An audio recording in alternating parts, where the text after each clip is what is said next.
didn't wash it. צריך מלאש.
תביא לי רגע. תהפוך את זה, תהפוך לסכין. כן, בדיוק. תהפוך לסכין. בסדר, בסדר. תהפוך.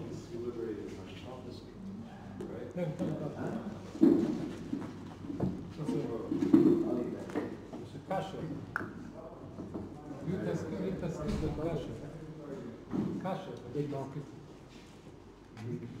פרוי כמעט, זה קשה. שוורץ זה קשה.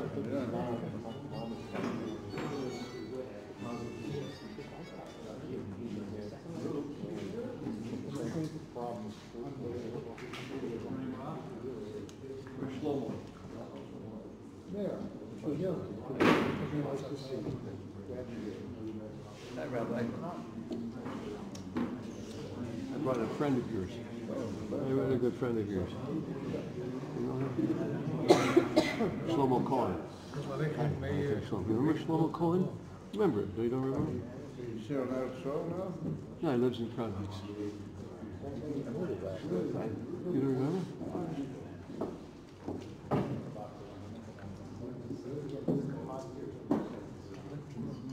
Here you go.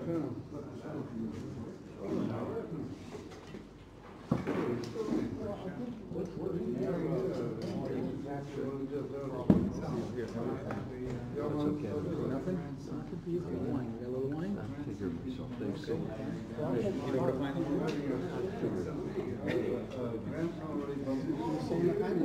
I am. In a moment. I just got off antibiotics. Part of being a Star Master, you have to say the time. Okay. It's the one of the benefits. Okay.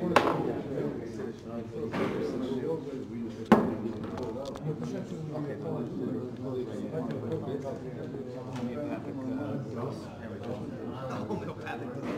10 drops? I am not On the buck. The year filled with revealed buckles. Yeah. Yeah, now, good.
Yes.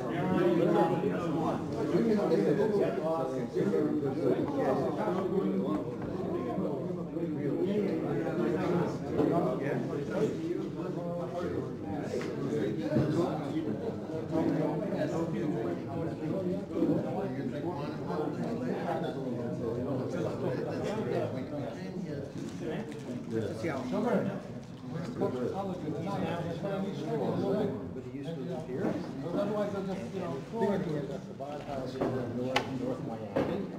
And a lot of people come to Johnson, Grandma.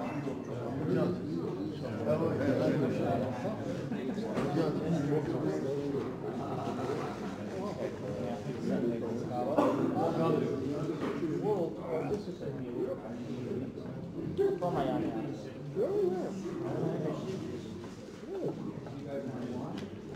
Or Rabbi Marlowe. Okay. 2000? Started based Menachem in like 1997. I didn't know I was Jewish. Where in Miami do you live?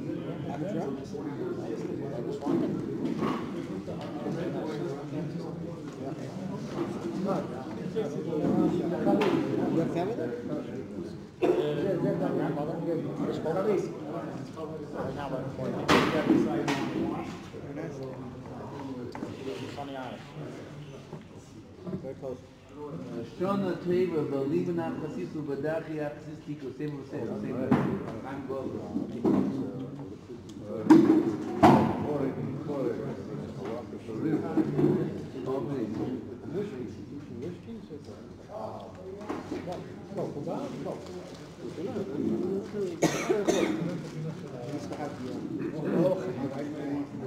Secondary marriage with No, any Zoom. I lived in the old city. 9 years ago. Over Friday night all the time for Shabbat.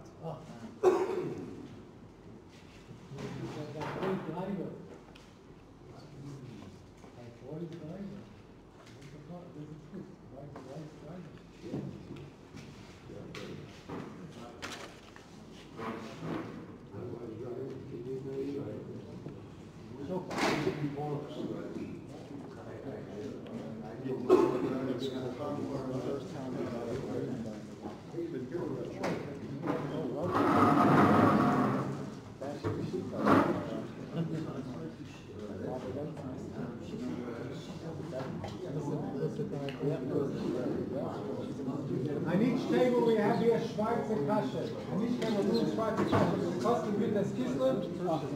It's on the mice with the Schweizer Kasche. These are the Schweizer Kasche. Homemade. Yeah, this is a light schwartz. It's a light colored schwartz, this one. By day it's a little darker.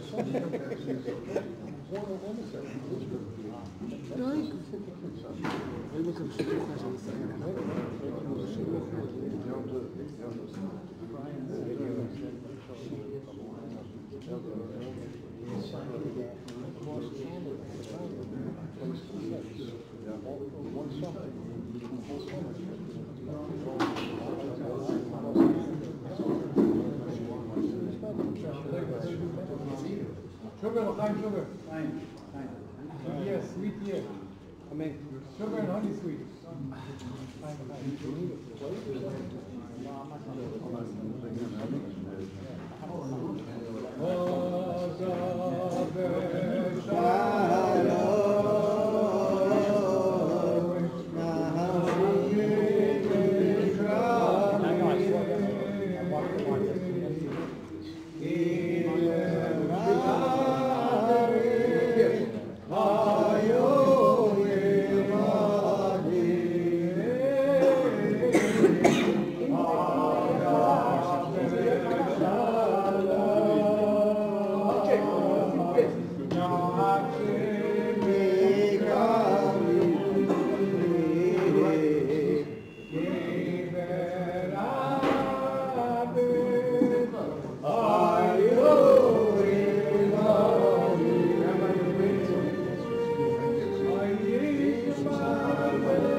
White bridges.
Kislev, Kof Kislev, you do the famous letter from the Rebbe Rashab that he wrote in the year Tovreis Beit, when he wasn't able to be in the Bavitch, the Yutes Kislev, and he wrote in a famous letter, I can't hear. Can you hear right? Sure.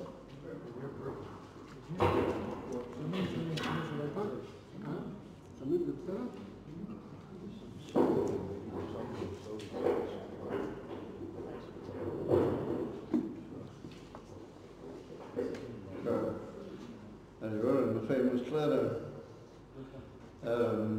to the Chassidim in Lubavitch that it was Kolev Hador Alema, that the Yutas Kislev, Kof Kislev, had Rosh Hashanah of Teres Chassidim.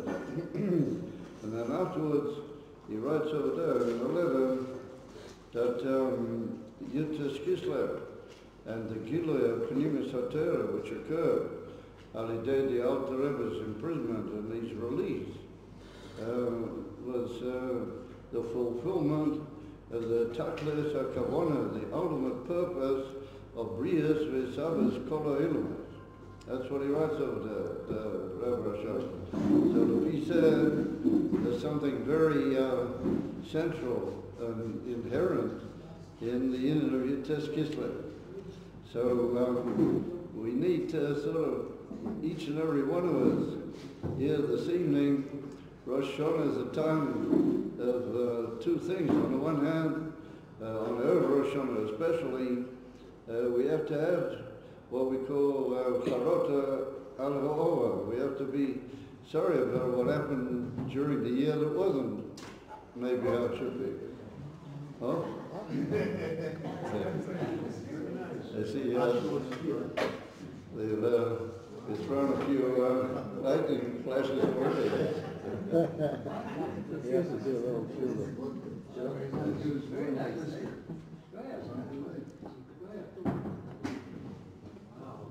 The sound's working. Yeah, it sounds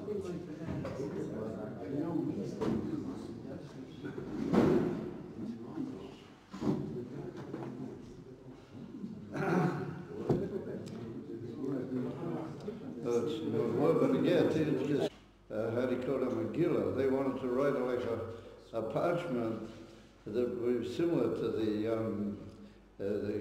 Kislev HaKodesh, telling the whole story of what happened. And they wanted to call them Megillahs, Yutas Kislev. But for certain reasons, the Alter Rebbe didn't. He wasn't masking with that 100%. However, he made it clear that he did want that every time they met together on Yutas Kislev, they would tell the details of the wonders of what actually happened before you. And so therefore it's a good custom on Yutas Kislev by night to tell something about what actually happened. Once upon a time, Chassidim, who used to sit the whole night and the whole day and Yutas V'Kof Kislev, so they could tell the whole story, and then they would also for bringing the Kol HaShleimas, Yachad was telling the story of the Megillah, Yutas Kislev, of we being limited in time and koyach and other limitations that we face. I think what we should do is we'll take one point from the story of what occurred with the Alter Rebbe, and from that we'll try to develop a few points and learn out, at least begin our journey of trying to work out what should be our whole approach from Yutas Kislev. It's well known that the charges against the Alter Rebbe were about 22 different charges that they drew up against the Alter Rebbe, and many of them were based on all sorts of tainas and how do you call it, frame-up ideas that the Alter Rebbe was ruining the Jewish religion. Because the plotters felt that this was a way that they would get the Memsholah of the Rusim to sort of come in a way that they weren't just following some line that they could be accused of of wanting to hammer there. So therefore was killed, the whole thing had to do with Yiddishkeit. And the Alter Rebbe answered all of the questions in Lashon Kodesh. And the Alter Rebbe refused to write in Russian. He spoke Russian. Whether he wrote, I don't know, but he refused to write in Russian, and he wrote in Lashon Kodesh. And so that led to a whole episode, because the Misnagdim managed to bribe certain people and chap the copy, and they translated what the Alter Rebbe said into the most horrible things. But had they originally reached the judges, it would have been no doubt as to what would have been the decision. And only through amazing counter plotting, the Chassidim managed to actually get to somebody who had the falsified answers under his hand and bribe him very heavily, and they got out of him the wrong thing, and they replaced it with the right one. And this was at the last moment. It was running very close to when the actual copy was going to be placed in front of the judges. Yeah, it was at a hair's breadth that they managed at the last moment to bribe their way into the echelons of the legal system and the government system and get the right copy in front of the judges. However, the Alter Rebbe, and actually the Alter Rebbe's answers are available nowadays. It's possible, I think if you spoke to Rabbi Mazel and you were really interested, he could probably get you a copy, save him, where it's written all the answers that the Alter Rebbe wrote. But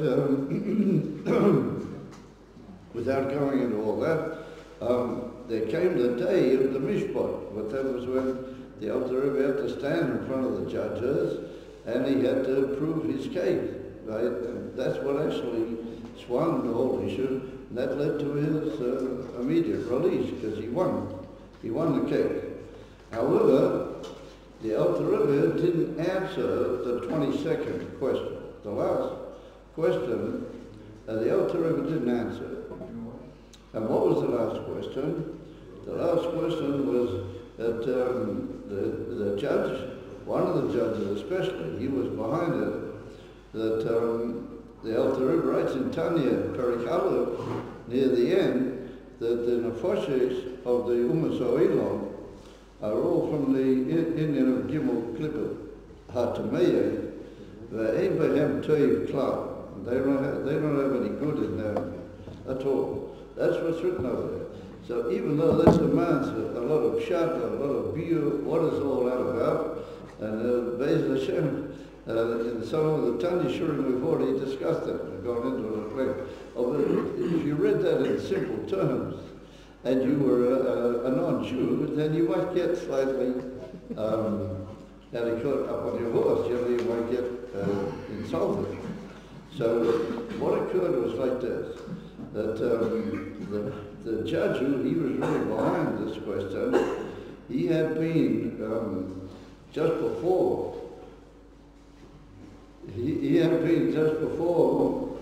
the trial began, he had been in France.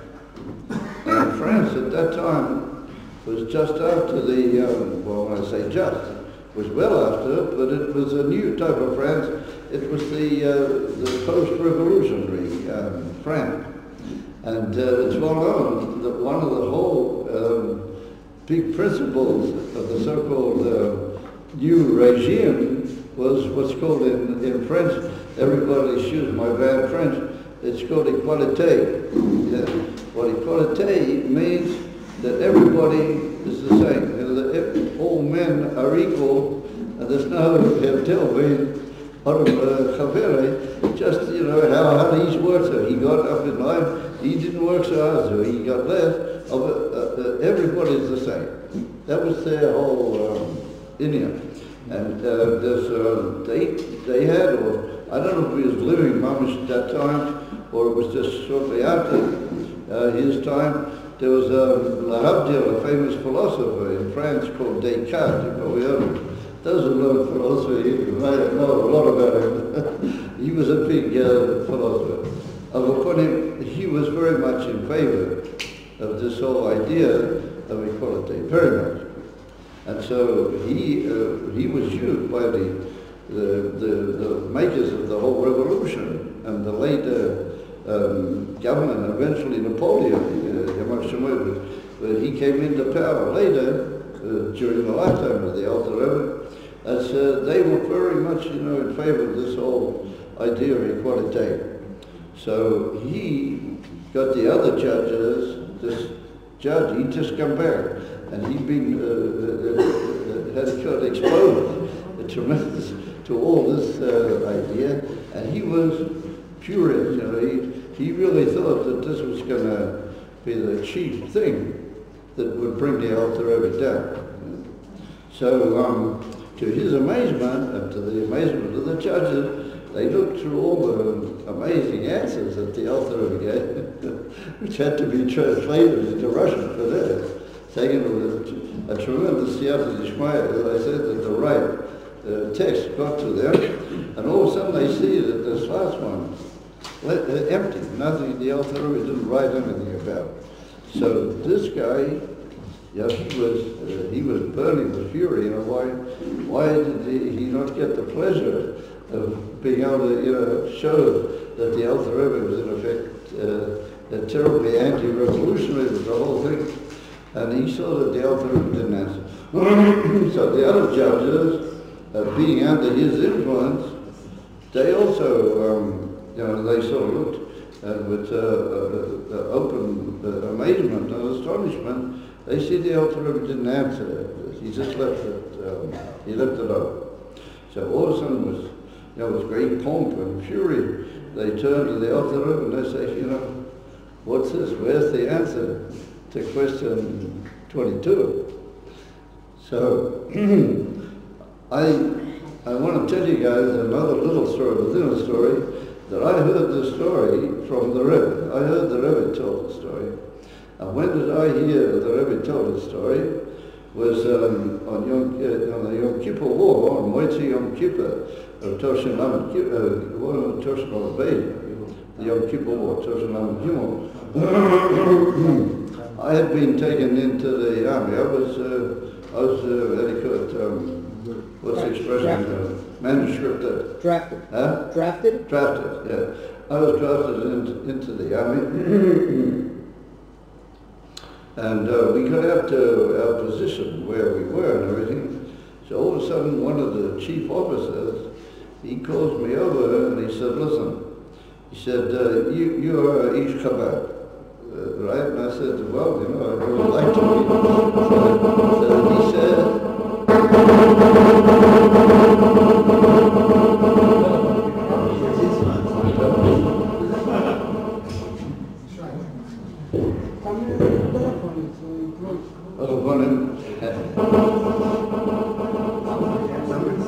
Transmitting from everybody show up. Turn off your cell phone. Turn off your cell phone, guys. Somebody will turn off the other lights.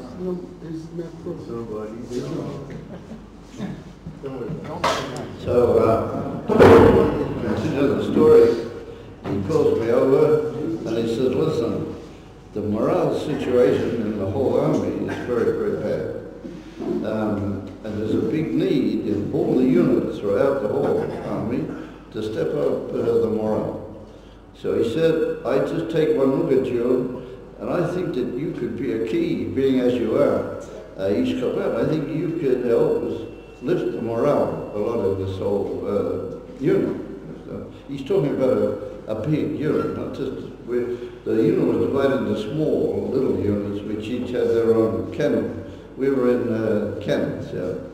So, but the general was a big So he said, I want you to go, anywhere you go, it's up to you, we'll give you leave and we'll give you the right to do it. I want you to bring a Sefer Torah. I want you to bring a Sefer Torah out here, and we'll put it in a place where we won't get wet, and we'll protect it, and we'll do everything. and then you build later, if we're still here, which he said, I'm pretty sure we're going to be, you'll build a sukkah and you'll make freedom around here. That's what he says to me. So I was completely dumbfounded.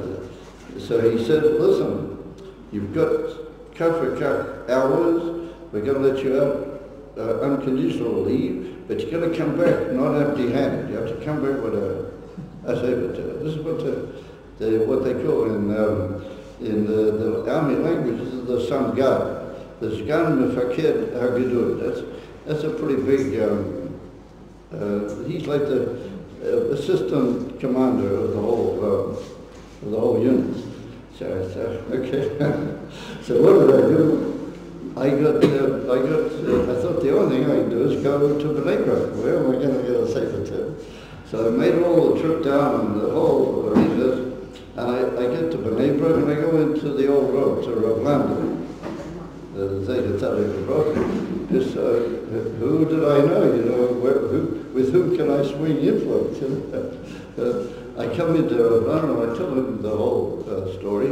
And by the way, I asked him a question in order to the material that they wanted to build the sukkah. They already told me what they were going to build the sukkah out of. And I had a shot of it that was kosher as a doifen. I didn't know. It doesn't matter the whole rigor. So I asked the Rav, first of all, the Shaila, and he paskined me very capably and immediately on the spot that it was okay, that I could go ahead and use it. And then I said, listen, I need a sefer Torah. So he, without any hesitation, he called the Gabbai of the shul, and he brought him in, and he said, listen, that small sefer Torah on the right-hand side of the arm page, he said, this is going to Gafni. And he said, I'm taking achrayah. It's on my kilo achrayah. That's what he said, the Rav. He said, mine achrayah. My eyes are standing out here. So anyway, a short while later, I was running short of time. I walk out with a tallis over the sefer, but I walk out, holding very proudly, a relatively small sefer Torah, and I'm trying to work out how am I going to get back to my unit. So anyway, I got lifts and I got a hymn, I get ahead. All of a sudden somebody let me off in a pula. There was a town called a pula.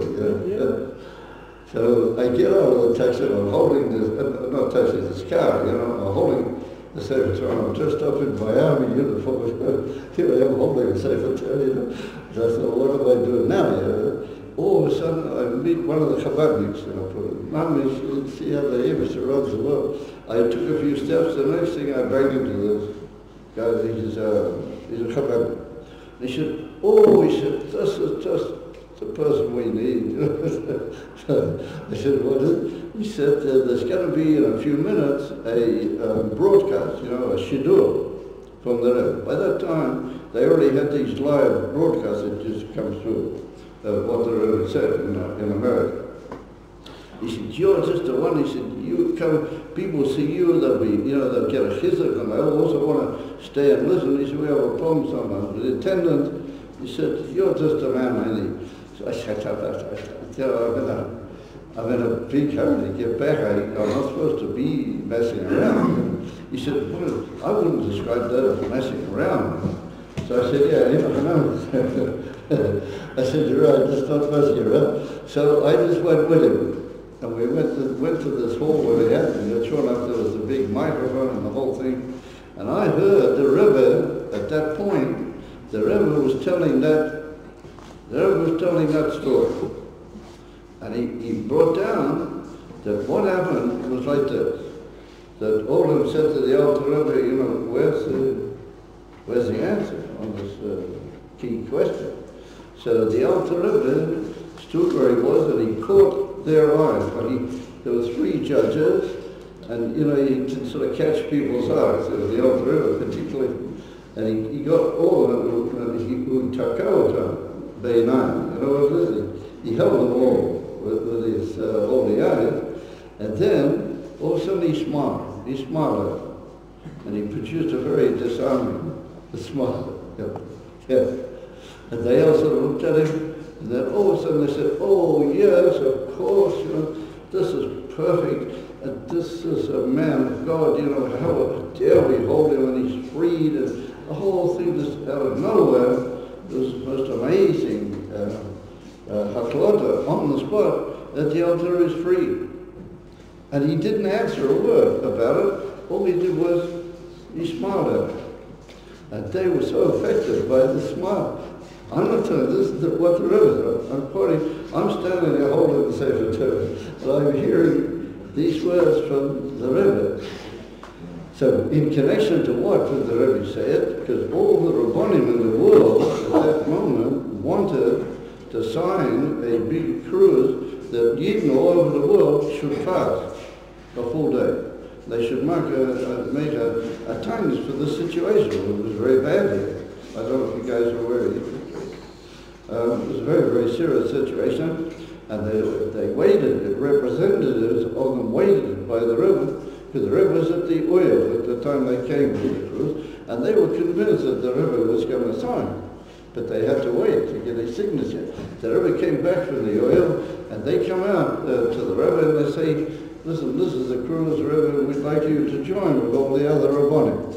So to everybody's amazement, the Rebbe said he's not going to sign. I don't know if it's hard for you guys to imagine.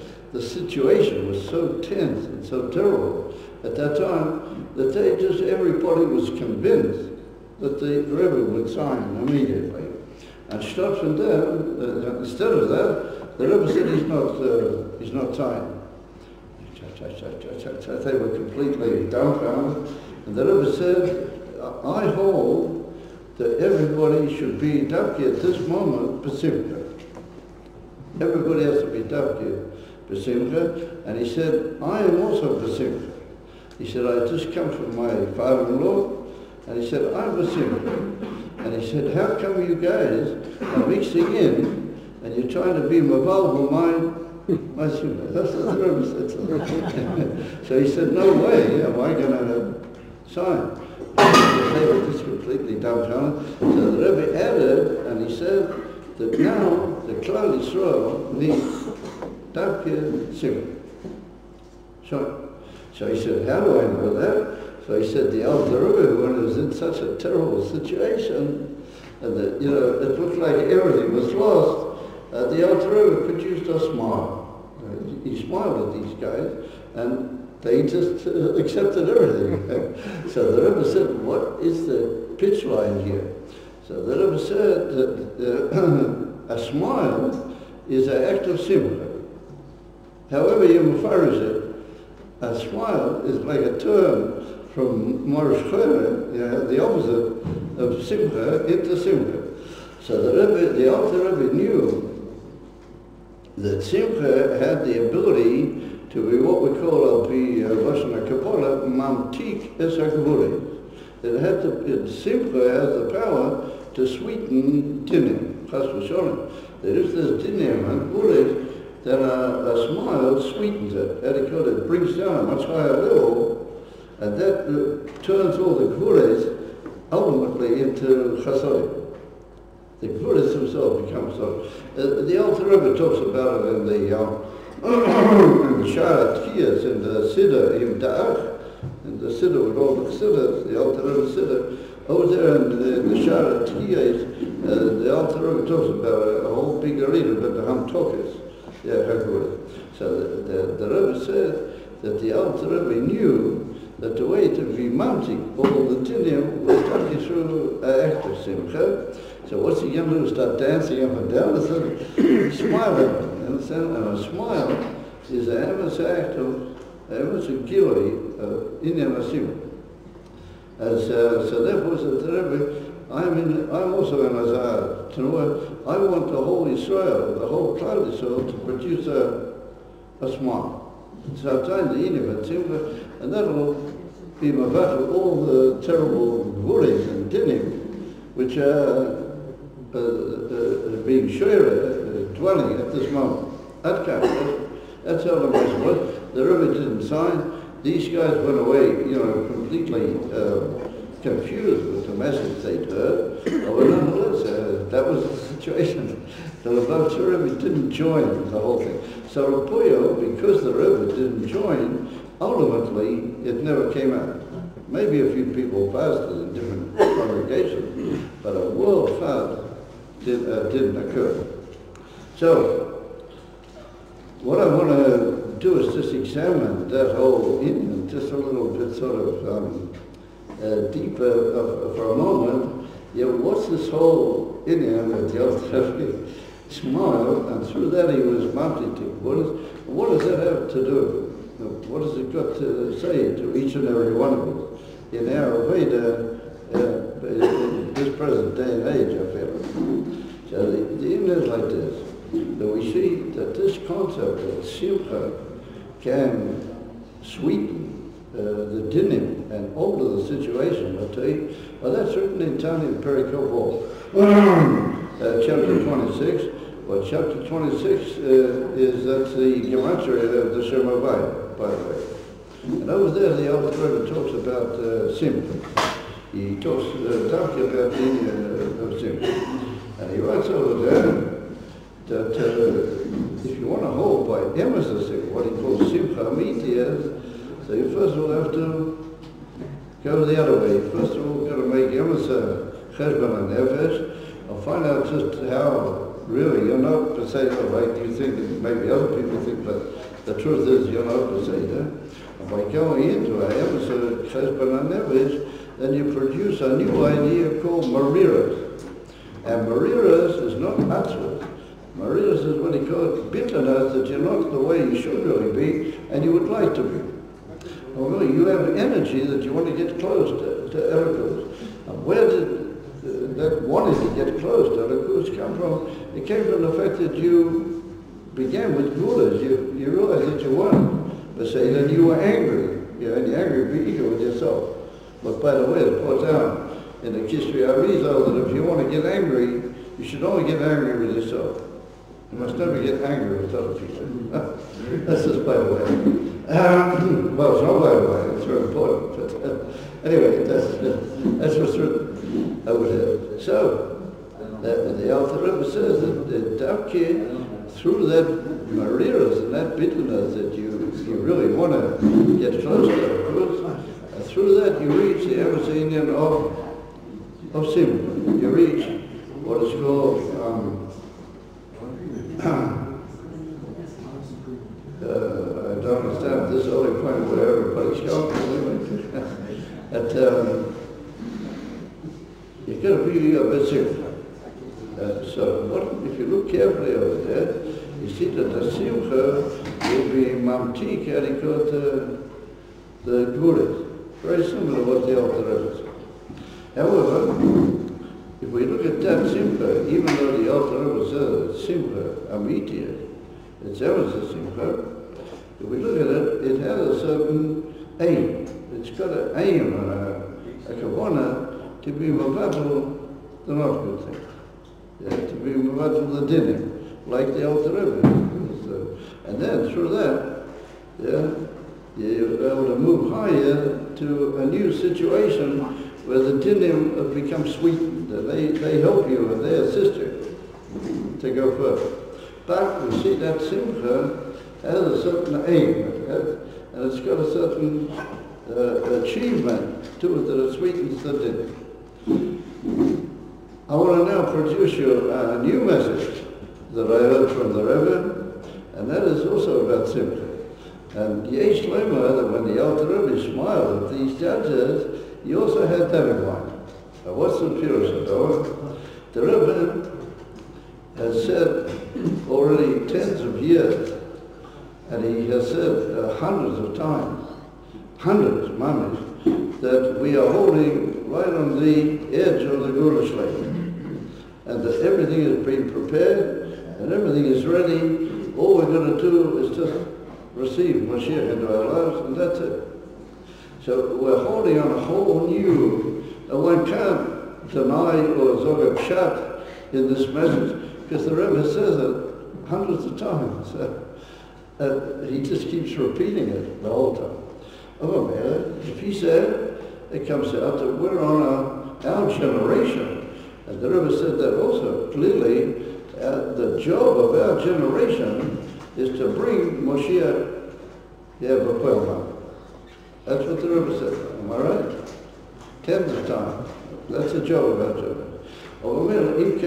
We're in a very special, I'm going to talk about this a little bit later, but I'm not going to be married right now. We're in a very special moment. We're holding in a very amazing point in history. We are moving up in an aliyah, which only if we open our eyes, well, I'll talk about that also in a minute.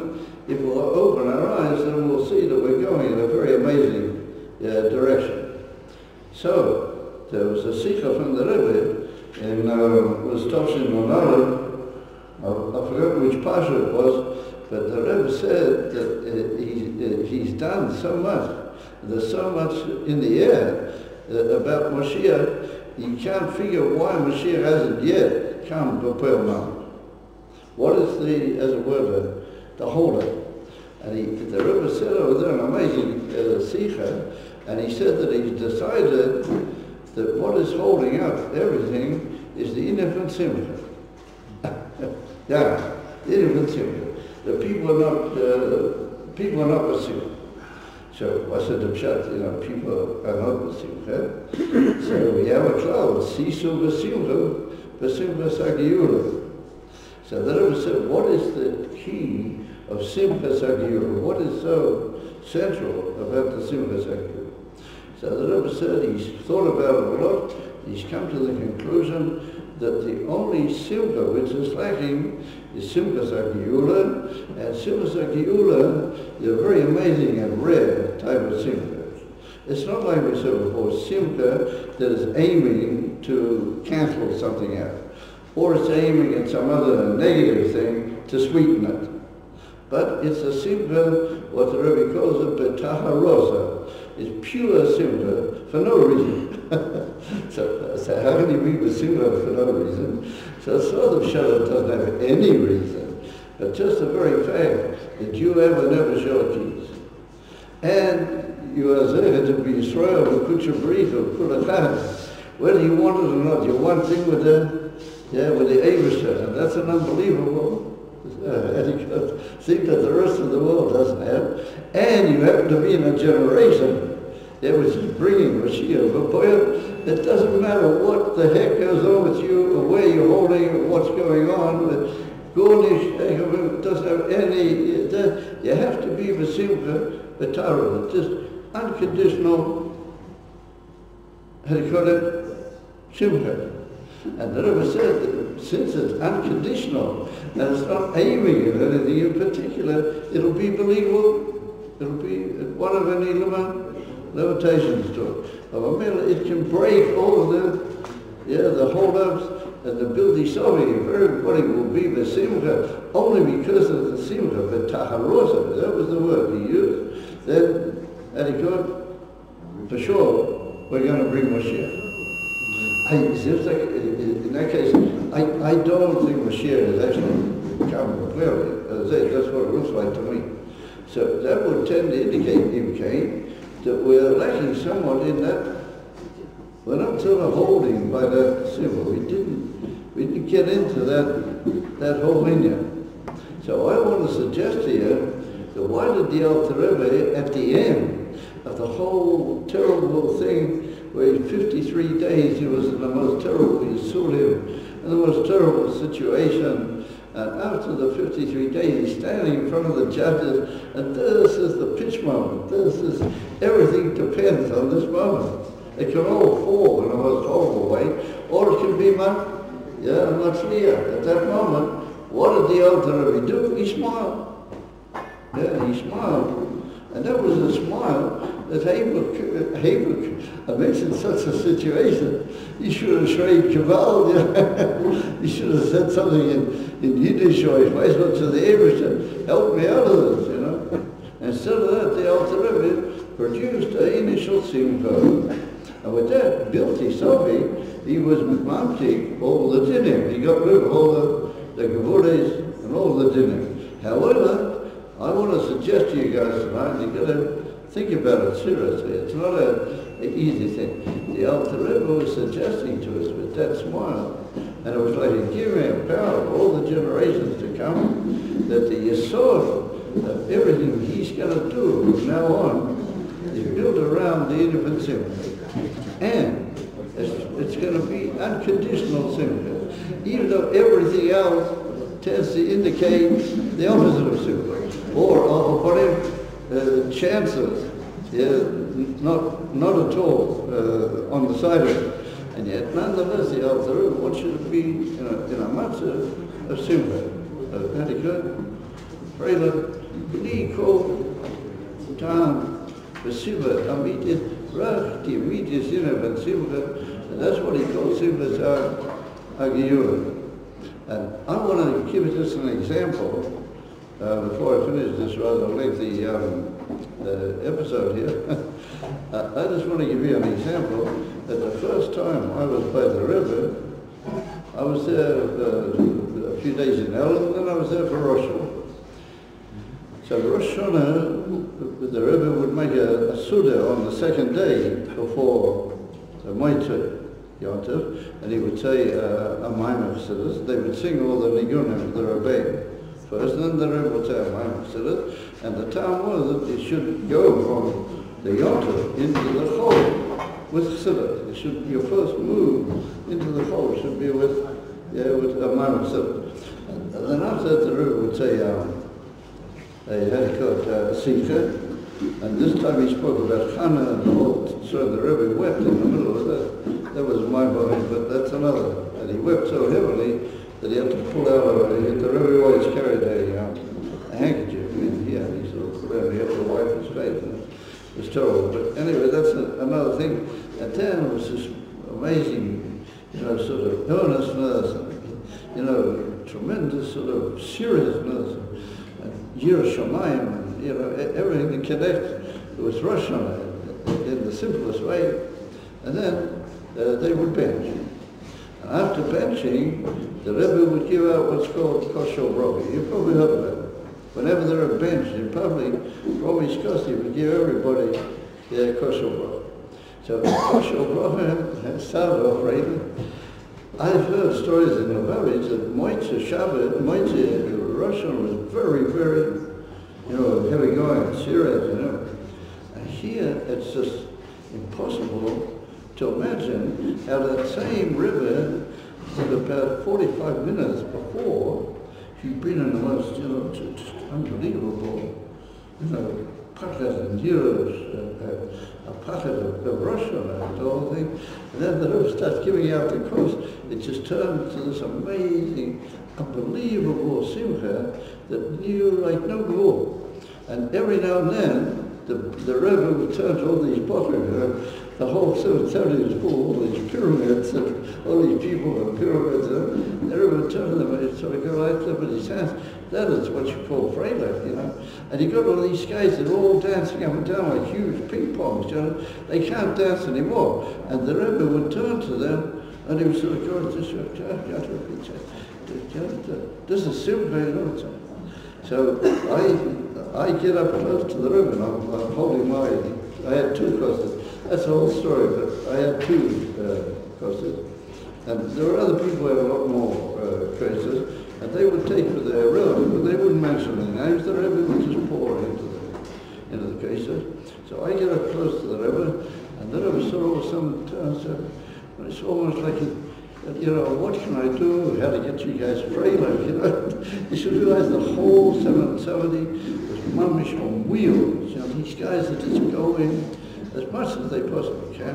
All of a sudden the Rebbe put the cross down, and he looked at everybody, and then he just went like this with his hands, and it was just unbelievable. I've never seen a truer demand of absolutism in simcha like that. So I thought the Shaila Simcha Zu, my Hiyoisa. So no person can create everything. What's the Simcha about? What is it all about? And that's the inyan of the Rebbe. The Rebbe was Simcha, B'li Kol Simcha. I had ever speak Rosh Hashanah, that was this, the Simcha Sagiula has to be. And that's only by the Rebbe. I'm told by other people who saw about it that there was never a tool like that of Simcha on Moitze Rosh Hashanah. It was and that was a type of simcha that knew no bounds and it had no be'emes time. It was just simcha what the Rebbe called b'tacharosa. And the etzeminion that we are hidden, you know, and we're bringing the Gula and we're starting the new year. It was just unfathomable. And I was 2 people away, and here the Rebbe's got I just almost fell backwards, you know. I said, if I'd have fallen back, would have been good, because it's like a cliff here, a sort of platform. I would have fallen into the midst of hundreds of people that were standing down there. So I didn't book ship fall. I came out to the Rebbe, and the Rebbe commented about the fact that I had 2 cases. Everybody had cases galore, you know. And I just carried 1 more. I was taken for a raw who'd been through a serious operation. You know, it's a sort of Rav Diskin was his name. You guys will know him. He used to be the Buchhalter, what do you call a Buchhalter? Auditor in the Shiva in Lod. But he was almost blind. He couldn't see, but he used to write the most beautiful books. He was amazing. So he was having an operation, and he asked me to take kosher bracha for him. So I put an extra cross. And so I get up to, you know, I'm sort of shaking after all this, you know. I get up level to the Rebbe. All of a sudden the Rebbe points with his finger like this, yeah, and he says, for who is that second one? In Yiddish, Farbrengens nicht der Zweite. That's what the Rebbe asked me. And I just, if I was collapsing before, then I just completely collapsed. Because people would go with 5 or 6 cases, and the Rebbe never asked anything, never asked anybody, he just kept pouring, you know. I come up, I also the time, I said, who am I doing?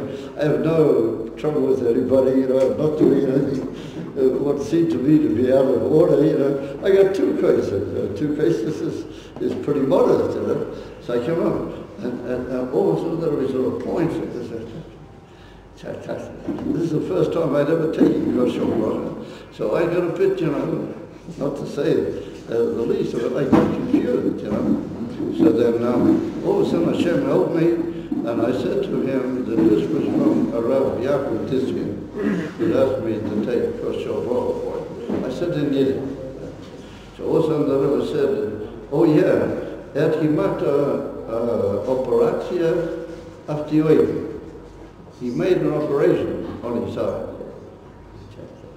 Because he had the operation a day before Erev Rosh Hashanah.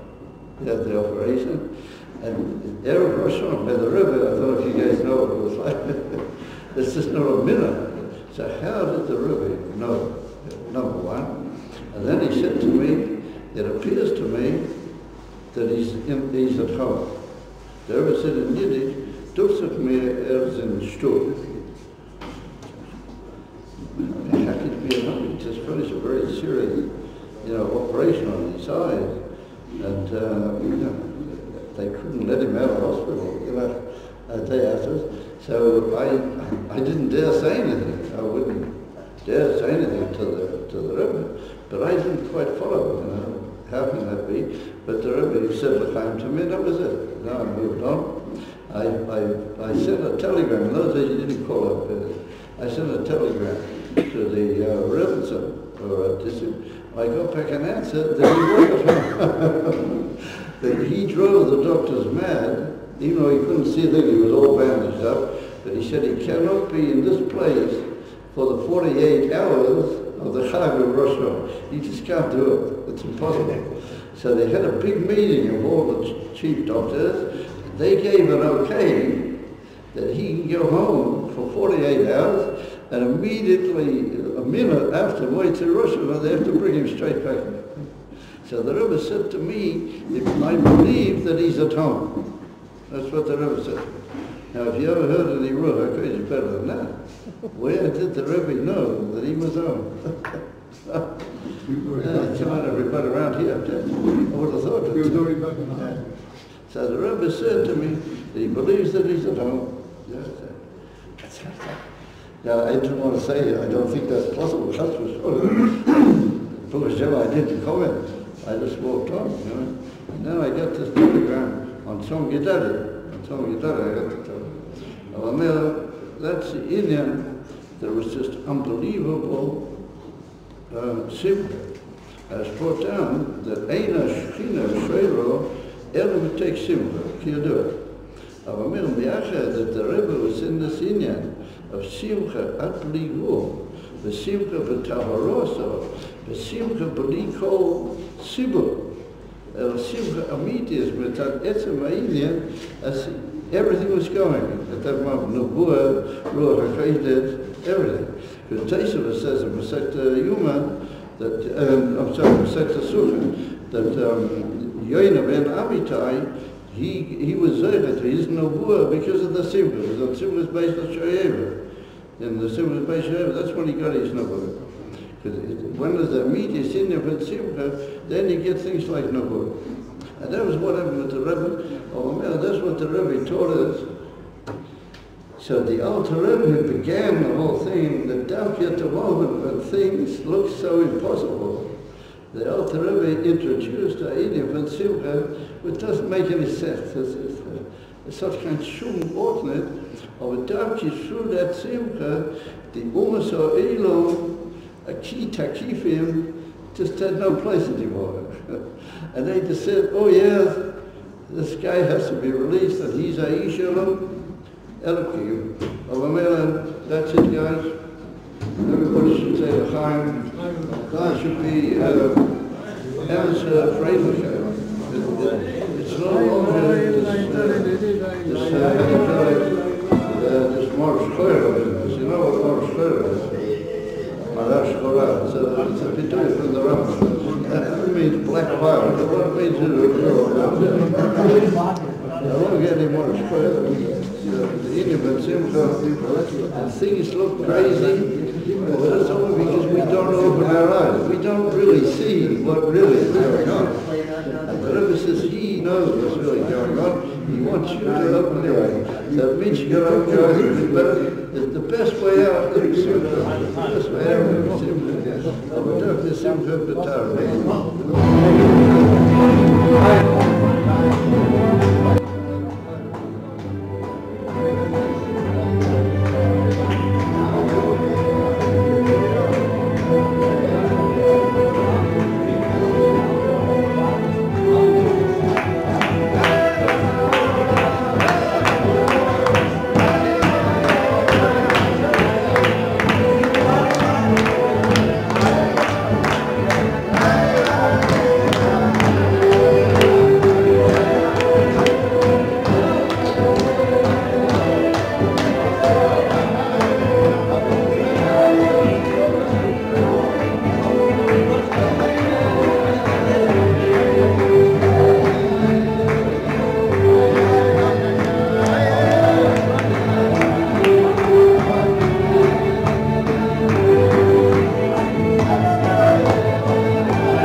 הידן,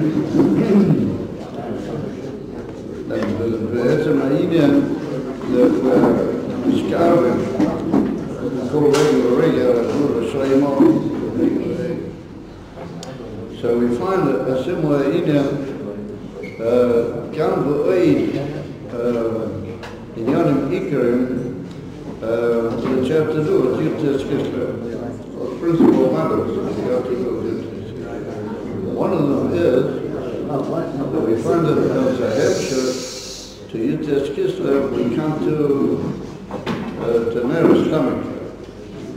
As one of the connections between Yud Kislev and Hanukkah, because Hanukkah is the Inyavan Shemen Torah, and the whole Inyavan Yud Kislev was the Alter Rebbe, Mesiras Nefesh, or Pnimis HaTorah, and Pnimis HaTorah is the Shemen.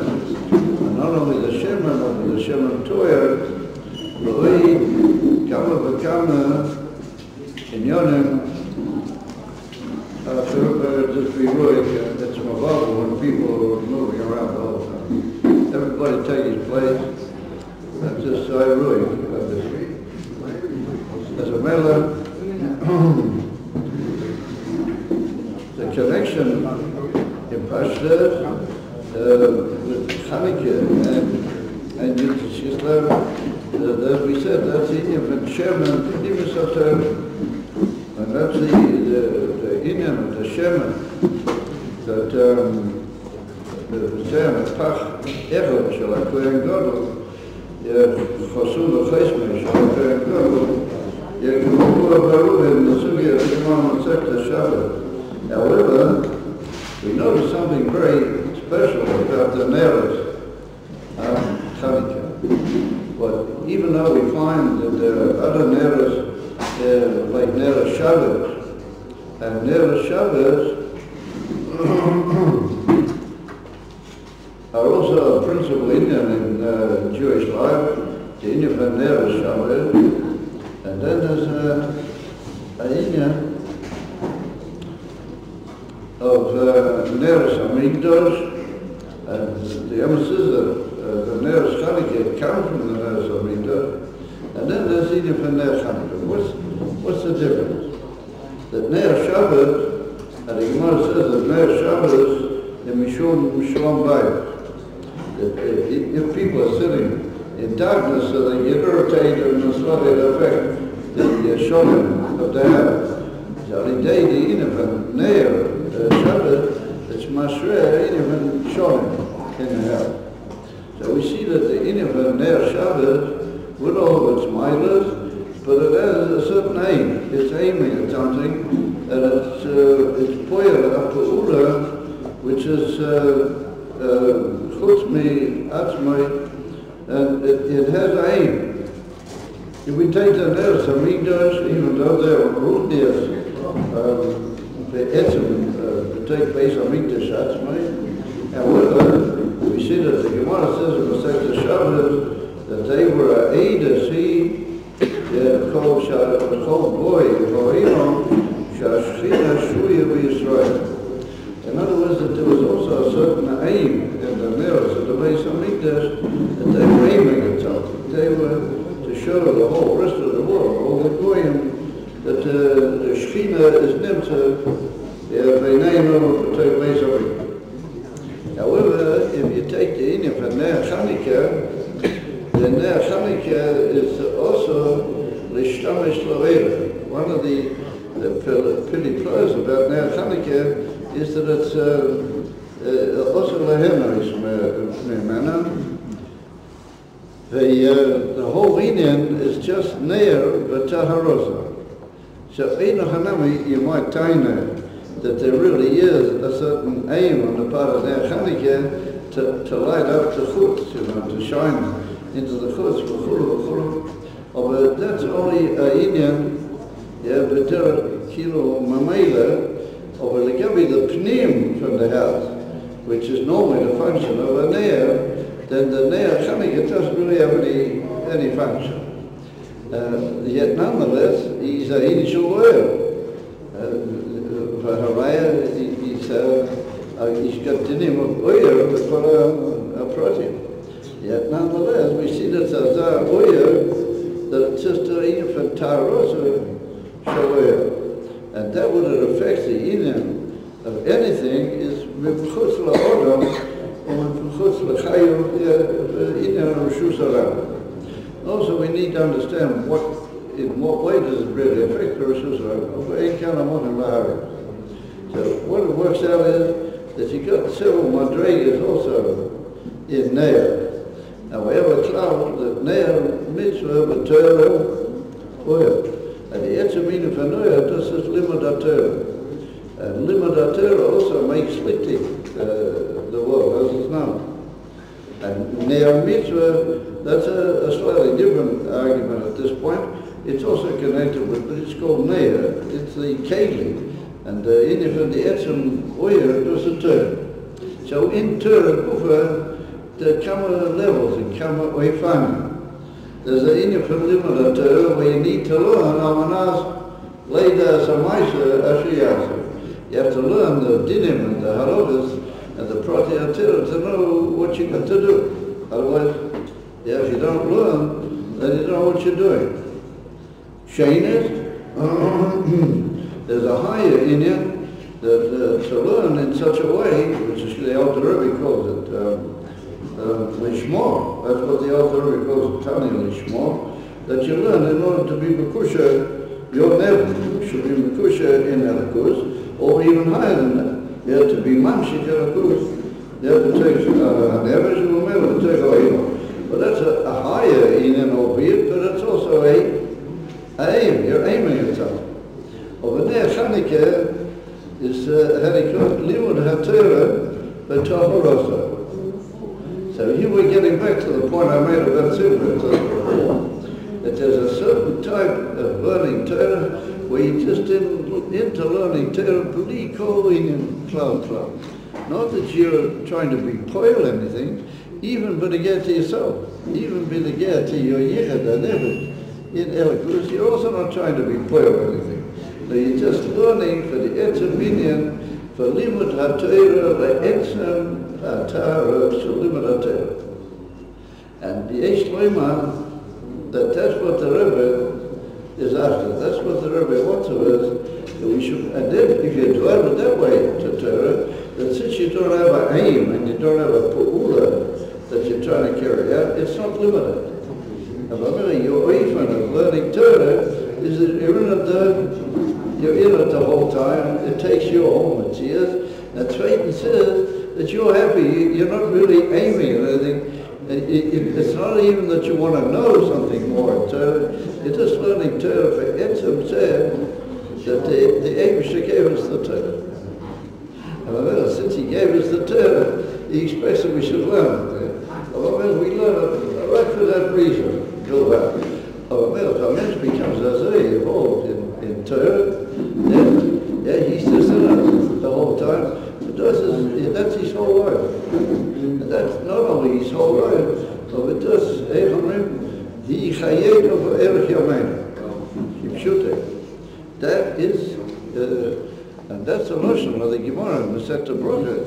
In reference to what the Rebbe all bring, but they get Yutzitz Kislev, but the Gemara in the Masechta Brachos, it says, Kol ha'isik, v'teira, u'b'gemilus chasodim, u'b'shparul limatzibah, Padani, Ki'ilu, Padani, Li, Bonai, Mebein Umasayla. That's what the Gemara says. So, if we take a look at that Gemara there, then we see also a very interesting thing. The Gemara is talking about the Tefillah B'tzibur. Prior to that, there's a whole discussion amongst two Amoraim, where one is Mochiach, the other, why you don't come to done with dominion. Why don't you come regularly to the shul, always every now and then? So he said that he's busy and some rather strange expressions. So the other Amor says to him, but the real answer to our prayers is Davki B'tzibur, Davki we're together in a shul. That's where the emissary answer to prayer occurs. So then the Gemara goes on to say, a proof to that is this pasuk, part of Rishonim Nafshi, that David said he was Zeicha to the Inif and a Petiyah, Ye'ali Deizeh, that Kivarabim Hoyu Imodi. And that's the Ika, what interests the Gemara at that point, is Kivarabim Hoyu Imodi, that Rashi brings over there in the Tilim, that David was tremendously loved by all the people in the kingdom at that time. So everybody davened for a kilometer. Simcha, if you don't mind, it's very hard. It's hard enough as it is, but mix into somebody else's conversation. There's a lot of this.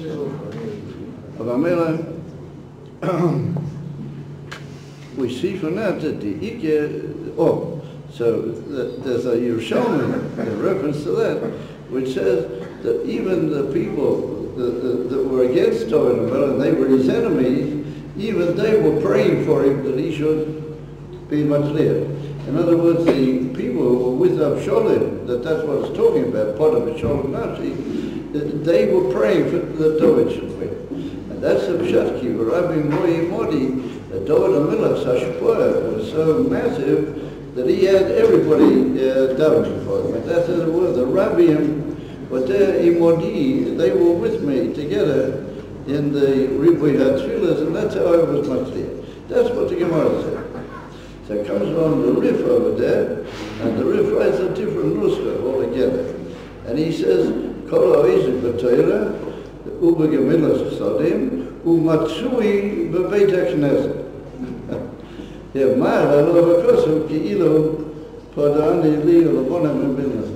instead of mispalel imatzibor, he says he matsui b'beit ha'knesset.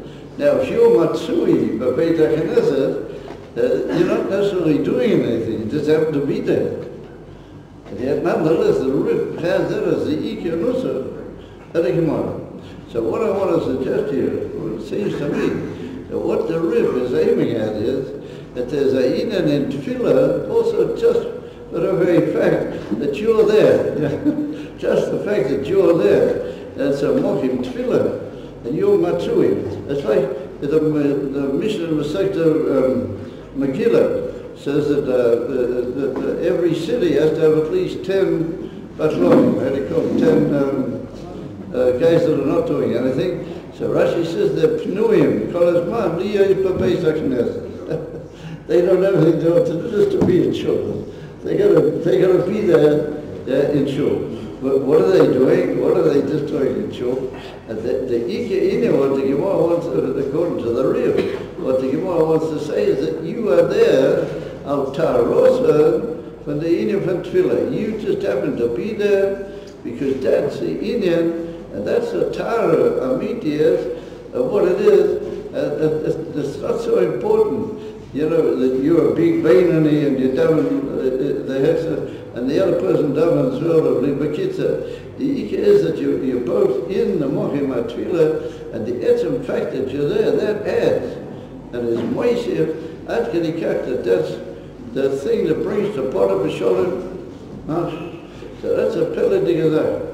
And Rabbeinu Yonah says over there, that he says that what's got to do with Podani, Bein Umas Ha'ilo, that all these inyonim, these three things, they're the Amudi Ha'ilo, Torah, Gemilas Sadim, and Aveda. They said how the Ikin for Aveda was Tafkid Bisman Beis Hamikdash. And just by being in the shul, well, that's the Mochim Aveda, you are Makarev that the Aveda is going to come back. I say it's something.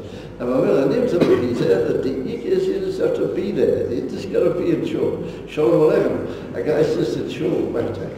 You know, he's just hanging around in the shul. Just the fact that he's there, he's zicher, Shum Sovik, he is moisir in the whole etzem of Chiravagir.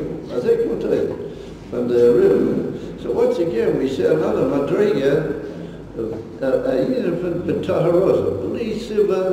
You're not really looking for anything. You just want to be in the Mochim HaRabbim, and you want to be, as it were, part of the Rabbim, and you just want to add your bit, how they say, you want to be part of it and feed in what you can feed in, and that's it. That's the whole Ika from the way the Rift is, Kiva Rabim, Hoyu Imodi. That's it, like that. So we see then that we got in three things. We got, and so how do we get the limit of Torah? And the Gemara calls it Oisik and Oisik but Torah. But Rashi says that Torah is a Inifit Sholem. Well, that's the Inifit Kola Oisik. But Torah, Poda B'Shalom, that comes through the Inifit. The Poda was due to Shalom. Shalom is the Inifit Torah. Like the Rambam brings it there, the Oz Chanukah, that Kol HaTorah lo nitna ba'elam ela lahovi sholem. Yeah, ba'elam. All these three things, they all come from the word sholem. But the ego, what the Gemara was concerned about, was Tula B'Tziba, the Inifim, Rabbi, Moyu, Imodi. So according to the Rift, there's another inyan of Tarosa, just being there, just being involved. Indian Baliko, whatever, according to what you have to give, just be there. The same as with Limud Torah. Some people say, oh yeah, I don't come to a shul, I didn't quite have the time, I didn't quite this, I don't really understand, I don't follow, it's all just eitzes, and I never shall pahamis, but even a key gap, she'ef sharak l'tayim. The Indian is that you just got to be there, and that's in the middle of Torah. The river is talking about tefillah. You got to just be there. And the Abish V'Telvin, the beauty something you'll understand something, and beauty shum something you'll take away with you at home, and you'll be a different man at home also. B'kol Inyan. That's the Nakuda that the Gemara and the whole what the Rebbe introduced in the Ner Chanukah, but that's a Ner, for the pure sake of the Ner. The same with Limud Torah, has to be achbarat, just for the fact that you're involved in Torah, and you're learning Torah. There's a shir, everything gets put aside, and you go to the shir. You might not understand very much, the Rebbe will tell you, you will understand. And even if you didn't, then you'll take away something from it, Bilti Sovi. But the Eitzah is not to listen to the Eitzah when he says to you, don't go, you're a family man, you're a big macha, you're this, you're that. You can learn it all on the computer anyway. What do you need to hear and so forth? Nowadays you can get everything, as far as I understand anyway. I don't use it very much, but I understand you can get everything on the computer. What I need to go and have a cup with these guys. I'll stay home, and I'm a nice family man, and I'm comfortable, and I can puff away at a cigar, and everything else. This is great, You should realize that's the Eitzah at the Eitzah Horror. Nicht nur the Nef Shabbat. That's the Eitzah Horror. Kipshute. With that came on Baruch Hashem, we've established a few shurim. We have times where we meet together and we learn about 80 years of Torah mitzvah. That is the best possible thing. And on Thursday nights, we learn the Dvar Mavis from the Rebbe. We learn Mamish, the messages, and the Basuras HaGeula, the Teikvo, and the Kol HaProtim that the Rebbe left with us. And that goes on here Thursday night in the shul. What could be better? What could be there a reason for not coming? So it doesn't have anything to do with who's the Maggid Shul, where, or whether there's good for bison, or there's less for bison, or each way. The Ike is, in the Basuras HaGeula. What could be better than that? Das ist der ganze Tagli. That's another thing. And the Mittler Rebbe says in his famous Maimon, Potter B'Sholim, to the Geula, he said that the Ike, Potter B'Sholim, is in the Geula Shleima. And that all the Inyonim, Potter B'Sholim, are going to be realized with the Shleimusam. In the Geula Shleima, the Rebbe says, we're heading high, heading full speed, in that direction. Really, guys, you should realize that there's nothing else can be a terrorist, nothing else can be a way out of learning Torah. We have to be involved in learning unconditionally. Not because we're worried about our Nefesh HaBahamiyas. I think most Nefesh HaBahamiyas are dying off now anyway. Yeah, due to the ultimateness of the Geulah. And everything is just the pure Gila Elikus Ba'ilam Alidei in and Torah, and just be part of it, be part of it. And don't say, oh yes, I can't, I couldn't make it. I'm all Mexico. I ever seen that you had to go to a chasna or a close friend or a colleague or something. Yeah, that's how it is in all the other excuses, if you examine them carefully, you see that they're not really Chayim the club. The Alter Rebbe uses, the Gemara uses the expression called oisik b'Torah.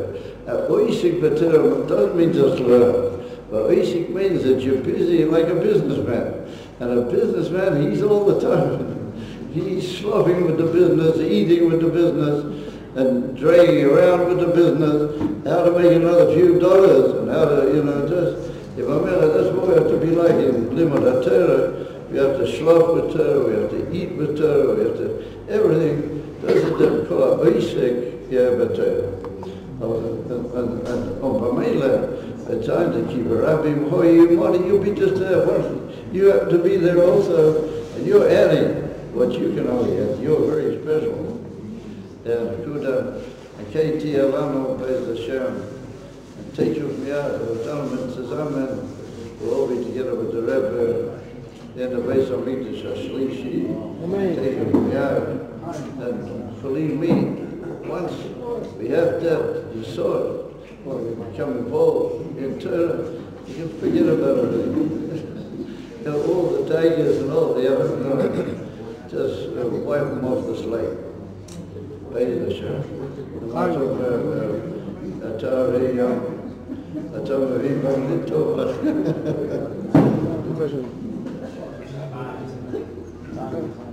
Chime and Chime.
V'hi noyam Hashem Elokeinu Oleinu Masa Yedeinu Koinenu Oleinu Masa Yedeinu Koinenu. We just sang that song. So I remember last year I was sitting here, we were all sitting together, and I mentioned Rabbi Avram Rappaport asked me, he sponsored last year's Kislev Farbrengens. Chayusay. When he was there, he sponsored the Farbrengens. I mentioned him here. The Bloch. I mean, everybody here, Kimat everybody here knew. Some of us knew personally Rabbi Avram Rappaport. Now, his children are mishtatif, are mamshich his derech, that the mishtatif in all the Farbrengens, wherever they can. Wherever I mentioned it, the whole mishtatif, especially to Kislev. It's appropriate that we just said, it's his parak, happens to be his parak. So last year, this time he was with us, but now he's with us from above. And I want to mention his name, Avram, Chaim, Yisrael, Ben Yosef, and his wife, Rechel, Bas, Ezriel, Echel. And they should have Aliyas on the Shom, another 3 months is his yahrzeit, and another 3 months or so is her second yahrzeit. No, them should help us tonight with the better. Today's Yutas Kislev, the yahrzeit, the Hilul of the Magid, the Heilige Magid in Mizrich. And he was very, very much connected to all Gute Yidden, to all the Eremet, allemol given sehr, mit der Zimoin, zu hören ein Wort von der Rebbe, und ein Sipu, und allein Miyaki given, und versteht auf dem Rebbe, wie ich dem Rebbe, und er wird helfen, er soll manchig sein, und soll ein guter Better von oben, und wir bauen das in der Schule, und der Tzemach Tzedek Schule, und das ist immer Gebäude, der Tzemach Tzedek Schule. Today is the Chag Geula. Chag Geula for Yutas Kislev, the Alter Rebbe, this is Chag Ohev, Chayis Hashem, Nit Alonu. Und es ist ein Chag HaChagim, es ist ein Chag, was is a nitzriestige Chag. Und wir sehen das, we see it all over the world, that even people who are Nisrachik, aber Yutas Kislev wird man Nesoire. Yutas Kislev wird man Nesoire. Und wir sollen wirklich Nesoire werden, und dem steht dann, sei ein guter Jahr, Aksiva Teiven, Achsima Teiven, Ashona Teiven Mesuke, Limad Achsidus, und mit Darke Achsidus, und mit Leuchet Onem Lon Achsidus, Apul Achsidus. Chaim. We also wish to say in the Rebbe Shul, Yechiyah Demeinu, Mareinu Barabeinu, Belach Mashiach, Lo'olam Boy. Yechiyah Demeinu,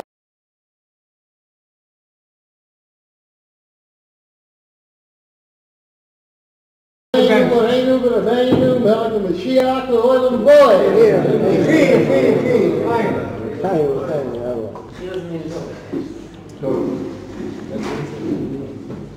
Wie geht die Liegen für die Reihe? Wo ist die Liegen für die?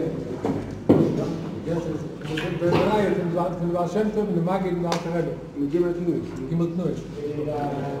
Hold on, David knows it. Hold on. David knows it. Hold on.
So one of the tell you guys is that the Ravens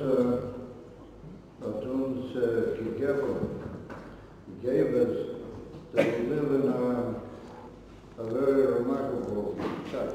We live in a very unimaginable time.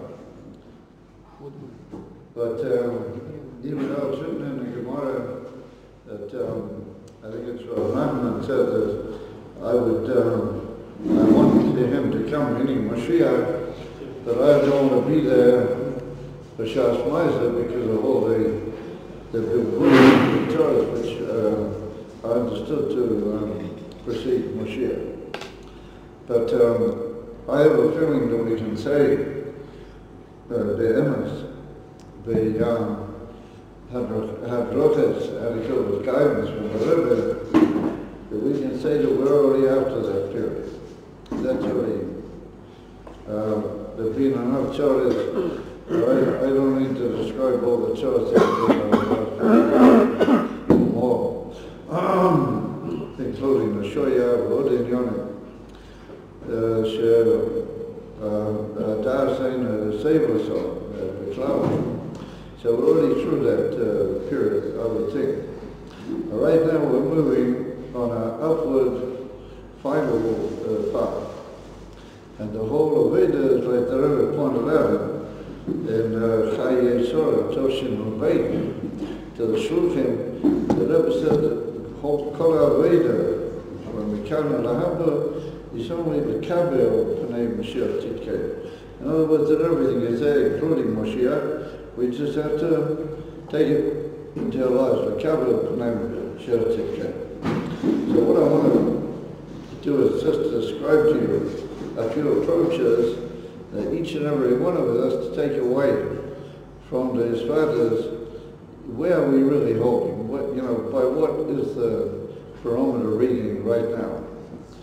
And what I'll just give you an example that happened to come to my knowledge. And only they say will be able to understand Klaum and a Prat, rather than that Prat to a Klaum, where we're really hoping. Just a couple of weeks ago, or maybe even less, there was a huge storm in Syria for Saying Israel, Givonchim, wished a very huge storm with dust and with stones and with other Sachen, and it was heading directly for Israel, but huge. We're talking about something very major. See, the trouble is the Israeli press doesn't want you to know these things, so it doesn't tell you in great detail about it.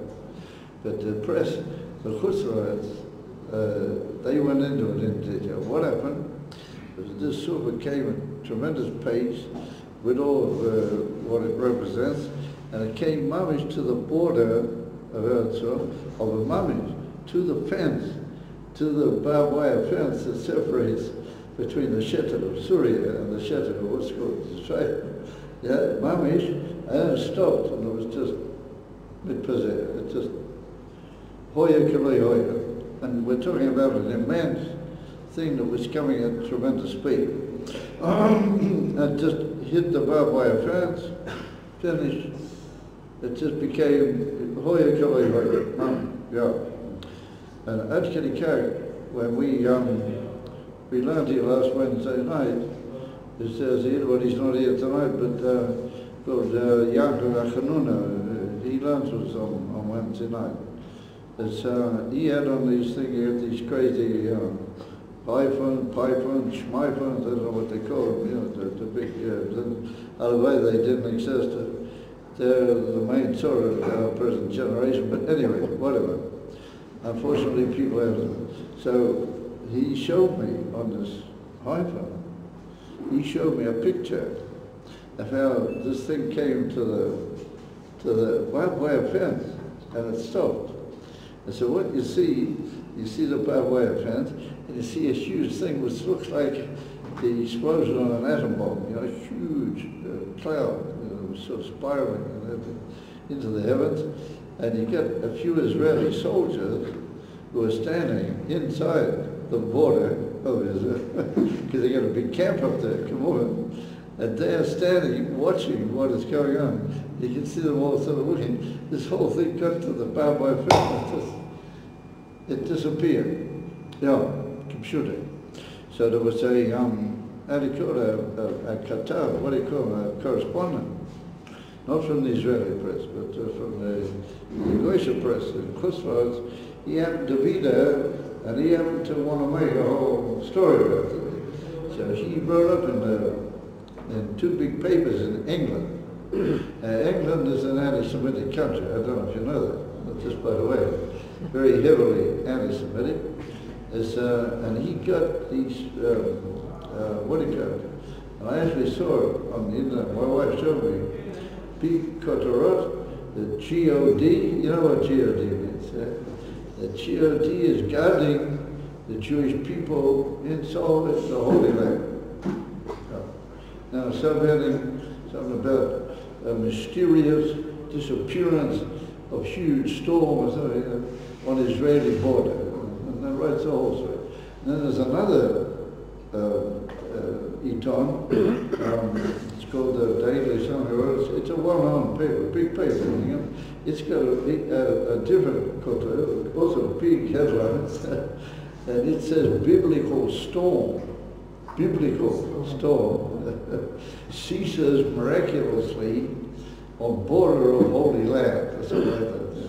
And then the smaller thing says that God has not forgotten his people, or something like that. Now, just imagine that means that in an anti-Semitic country, there are hundreds of thousands of people who saw these headlines. And who wrote those headlines? ניתן. Who wrote it? So, they made a poll, you know what a poll is, P-O-W, a mishal, I don't know what they call it over here. They made a poll. What do people say about this? 86% of the people who they asked said that it's a God-inspired miracle and God is guarding these people, or something like that. That's an anti-Semitic country. 14% of all the people that were asked said it's, hokey-pokey, things like that happen in nature. You can't really explain it, but it's just a natural phenomenon. That counts. That's what was there. So I want to suggest to you that a thing like that is indicatory of what's happening, largely speaking, throughout the world. That the Ummah Ha'Elam and the non-Jewish peoples are moving to a point where they are waiting ala emes for Hidur Gemura to something basic in Yonim, to Hainu, that the Jewish people belong to Hashem, and they belong to Hashem together with the land, which is called the so-called Holy Land. It belongs to Hashem and to the Jewish people, and this is gradually becoming an accepted principle. And this fact that this guy in America, what's his name? Trump. They put him in. Donald Trump. Yeah, they put him in. He's crazy. I mean, he's a good to be sure. But the fact that they put him in is a sign that the whole United States is looking for something different. They want a different angle. There's a huge awakening in the ordinary human being. He wants a different explanation to things. And he wants actions based on that different explanation. That's what it seems to me. I don't really know much great deal, but the little bit I've seen of him that's what I sort of pick up his vibe, He's crazy, but that doesn't bother me at all. I think that's even on my level. He's crazy in a praiseworthy way. He's aiming at something that the world wants. And that's indicatory that the Rebbe's oisias and the Rebbe's talking has made an effect on the world that is immense. And we're talking about huge amounts. The American USA is made up of how many million people live in America? 150 million, basically. Yeah, I don't know, or something like that. And that's a lot of people. So not all the voters here, but a huge lot there. So what do we see then? A certain elevation on the part of Oilum Goylum. The simplest, the most Goylum part of the human situation, which is partial to Goylum. They are somehow or another moving towards something incomparably better. And they say it openly. So if that's the case, then something is happening, guys. We're living in a very rare period. So what I want to do is just in a few minutes, with your permission, describe to you how I see the situation. What I feel is what's really happening. And this is what the Rebbe said, we have to open our eyes. You know? For years, I never quite figured, what does the Rebbe mean, open your eyes? What's it attached to? How does it actually function? Now I'm beginning to see that, for example, what I just mentioned now, I asked a lot of people here in Israel, they said they never really heard much about it. Some said they never heard about it before. Others say that they saw it on their telephones. Yeah, but they didn't see it on the big news, the huge big news. Because you are being manipulated the whole time. Every hour of your life, you are a manipulated victim. And the so-called media, they are manipulating you, whether you like it or not. That's what's happening. So opening your eyes means that you got to look beyond what the news says, and you got to find things that indicate to you a situation, and they indicate to you the truth of what you might call the so-called real news, the Emerson news, which all sorts of huge, massive curricular media are not interested that you should see it. They don't want you to see it. And these guys over here, I remember I heard from the Rav around London. He told me that he once heard the Rebbe, the Rebbe Rashab was a terrible anti-Zionist, that. He was anti-Zionist. He put the Sotmars had to cut ordinary clothes, He put it down, His anti-Zionist was just, furious. And the Sotmar, the old Sotmar Rav, Yelich, he wanted to go meet the Rebbe Rashab. He wanted to actually meet him because he saw this was an immense power for what he represented. And he got into a train to actually go to Lubavitch and see, not Lubavitch, Rostov, and meet the Rebbe Rashab. And that was just before Beis Nissen. And when he was traveling in the train, there was his stalkers. He never actually got to see the Rebbe Rashab. Anyway, that's just by the way. Upon it, Rav heard that the Rebbe Rashab said, why doesn't he hold from the Zionists? What is he so against it? So he said there's going to come a time when if you just look with ordinary eyes, but that's what the Rebbe means, opening your eyes, you will see Erekus and Eretz Yisrael from the Yuchat, Muchash. Now Muchash means it's going to be, visible to the naked physical eye. It's going to be visible, Erekus or Muchash. And they, are going to, in Yiddish the expression is leikanen. Leikanen means they're going to deny. They're going to sort of lie their way out of it. That's not really the case. And he said, since that's what they represent, he doesn't want any part of them, because they're going to cool down and, as it were, manipulate the whole inner of Gilei Elokus before Mashiach. That's what the Rav heard from the Rebbe Rashab. And when you think about it, it's bull. That's a mamish bull. That these guys have been draining our coats for over 50 years already. Drain your coat and your feelings and your rage, and even the good things they tell you in an organized way. Because they want to keep Erekus out of it. As long as it's okay, aber nicht Erekus. Nit mitar, betach, betishko. Pay careful attention, and you'll find that that's the way it is. So, what am I trying to get at? Listen, let's just take, it's Mashmin Perikov Bob in Tanya, that everything that's really worthy comes through its paper. How are you going to get to Emes Simcha? You have to go through Eitzah first, but proper Eitzah. But you have to go through Cheshbon and Nefesh on your Aveinas, you have to feel Emes Eitzah, and through that you come to Simcha. But without that you can't get to Emes Simcha. It's like a Gemak to Simcha. And let's take a look at the whole history. The Abish great Adam Harishon. Adam Harishon was a pretty tremendous person. The Gemara says in Sector Sanhedrin that he was from the heavens to the earth tall, you know that. And only through the Chait that the Abish brought him down to the normal side. But he was a man, Adam Harishon. Unbelievable.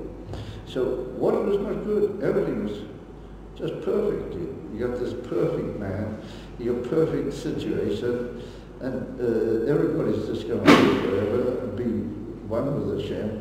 What could you want better? All of a sudden, one of our innocent falls, or it falls very terribly. Right? You know, when you think about the Chet Eitzadas, it's not the fear, you know, what actually happened. But that's what happened. So it's brought down our mind from the Rebbe Rashab, from the Rebbe Marash, I saw it with name. And the Rebbe Marash says that even though these things happen mitzad a fall by a certain person like Adam Harishon, but nonetheless we have to say that the Eibishter intended that. We have to say that somehow or another Hashem meant it to be that way. I have that after the Bechira, we'll sort that out another time. That's the Indian. So is that a word? The Yerida Etum. So I solved the question, why would Hashem want such a Yerida? And the truth is that we're still eating the Lokshem. Adayom Hashem. From Midah Hashem. You know, why would Hashem want that? So it's brought down. After through that, he's going to get to an episode. After through that, that's going to be, after Mitoicha, you read it. That's how you get to an episode. Otherwise, you don't really feel any thirst. So you don't really look for Dvarim which are Shalei Be'er. Okay, so everything's okay. Things comes from Avraham Avinu, and Avraham Avinu, at the beginning, he was with terror from all the Torahs. He was in prison, under the ground, when he was a kid, all sorts of terrible things. At that he takes it, this amazing Aliyah, and he brought Elikus into the world, and he spoke to tens of thousands of people, and the most amazing Ashbar. Mamish, Pidli Plurch of the So everything goes fine. And then there's Yaakov, and there's Shvati, and everything's fine. And they have to go down to Mitzrayim. For some reason or another, you got all these amazing Neshomas to come to see, including Yaakov, even though in some ways it was the best part of his life, like Rusty said. But nonetheless, Mitzrayim was a major rule. Grace Hagbolah, Mitzrayim. What happened after that? It was unbelievable. Aliyah, Matan. The whole purpose of it is Mitzrayim, Matan. That's so Matan, everybody's pure, everything's fine, everything's Kivaldi, unbelievable. Then all of a sudden, wow, As put down, so that the Chet Egel is Manish Me'ein, the Chet Eitzadas, the same thing. It's said all over again, so it's all again, and we're going upwards, and we get to the base of Mikdash from Shloimeh. And you realize that it's brought down in the Kislev, it's brought down to Manas in the Shara Psukim, or in the 8th time itself. It's brought down, the Arizal says that there's 7 levels, and the 7th level is going to be Moshiach. Kila Elikus in the world, 7 levels. So So he said the base of Mikdash, Arisha, the Shlomo HaMelech, was one level underneath Moshe. One level. When Mashiach comes, that's going to be, so just imagine what it was like in Yerushalayim. You have this man by Jerusalem. Just imagine. Kile Elikuz, mamish everything, you can mamish touch the Elikuz. What happened? Chruben Abayis. Then you have Bayis Sheni, Bayis is over, and we're still in the same, as it were, crazy old goddess. So what do we see? That the Abishah, for some reason, brings Yidden to a tremendously high closeness to the perfection, and then he flops it tremendously heavily. Al-Manat, that they should realize that Chas v'Shalom, he doesn't really mean to flop him. He means to bring him down in a way that will be an incomparable aliyah, achrayta. They have to learn that way, otherwise it just doesn't make any sense. The Rebbe said that it's forbidden to break one stone in the altar.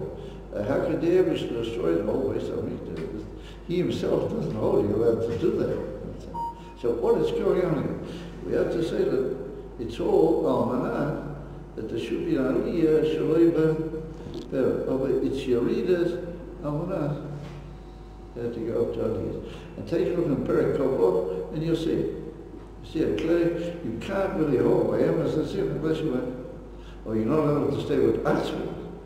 You have to get married, and then it'll come. And then, but without that, you don't really have simcha amitius, is what he calls it.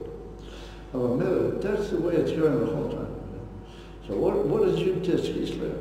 Yud-Tes Kislev is an announcement that there's been a tremendous Yerida. The Alter Rebbe got put in prison, an unbelievable miser. And they went to the Bedichura, one of the great Chassidim, took a pidya to the Bedichura for the Alter Rebbe after they'd taken him on the way to the prison.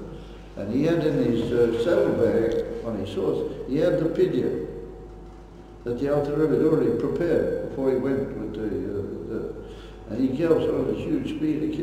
He gets there and he runs and he finds the teachers in shul for some of his followers, and they're about to start shach, or they're preparing them. So he asked where's the teacher, and he said, oh, I have something from the Baratani. So he said, oh, Baratani, he wants to see it. So he went back to his saddlebag and it was gone. He lost it. It dropped out. And it was traveling the whole way. It dropped out somehow. So he says to the Bedichura, he's gone crazy because he's in such a lahat, he can't remember the Alter Rebbe's mother's name. Follow? So the Bedichura said, it's an amazing thing. It's Mount Shalayim. He said, I also can't remember Reb Zalman. He said, I can't remember his mother's name. So he said, you know what? He said, we'll go to the mikveh a second time and we'll see what happens. So he goes to the mikveh and he tables and he comes up and he said, oh, it's all okay, now I know everything. So he said that when he was table in the mikveh, he saw the pasuk which is written, Yevayar Yaakov ki yesh shever b'Mitzrayim. Yesh shever b'Mitzrayim. And Sheva means food, Over Sheva is Shin, Beit, Reif. He said that's Shneur ben Rivka. He says Shneur ben Rivka. He said Shneur Zalman is part of the name, but Shneur ben Rivka. So he said he said it's okay, I got the whole pidyon now. But he said I learned another thing. He said from my tefillah that Yesh Sheva b'Mitzrayim.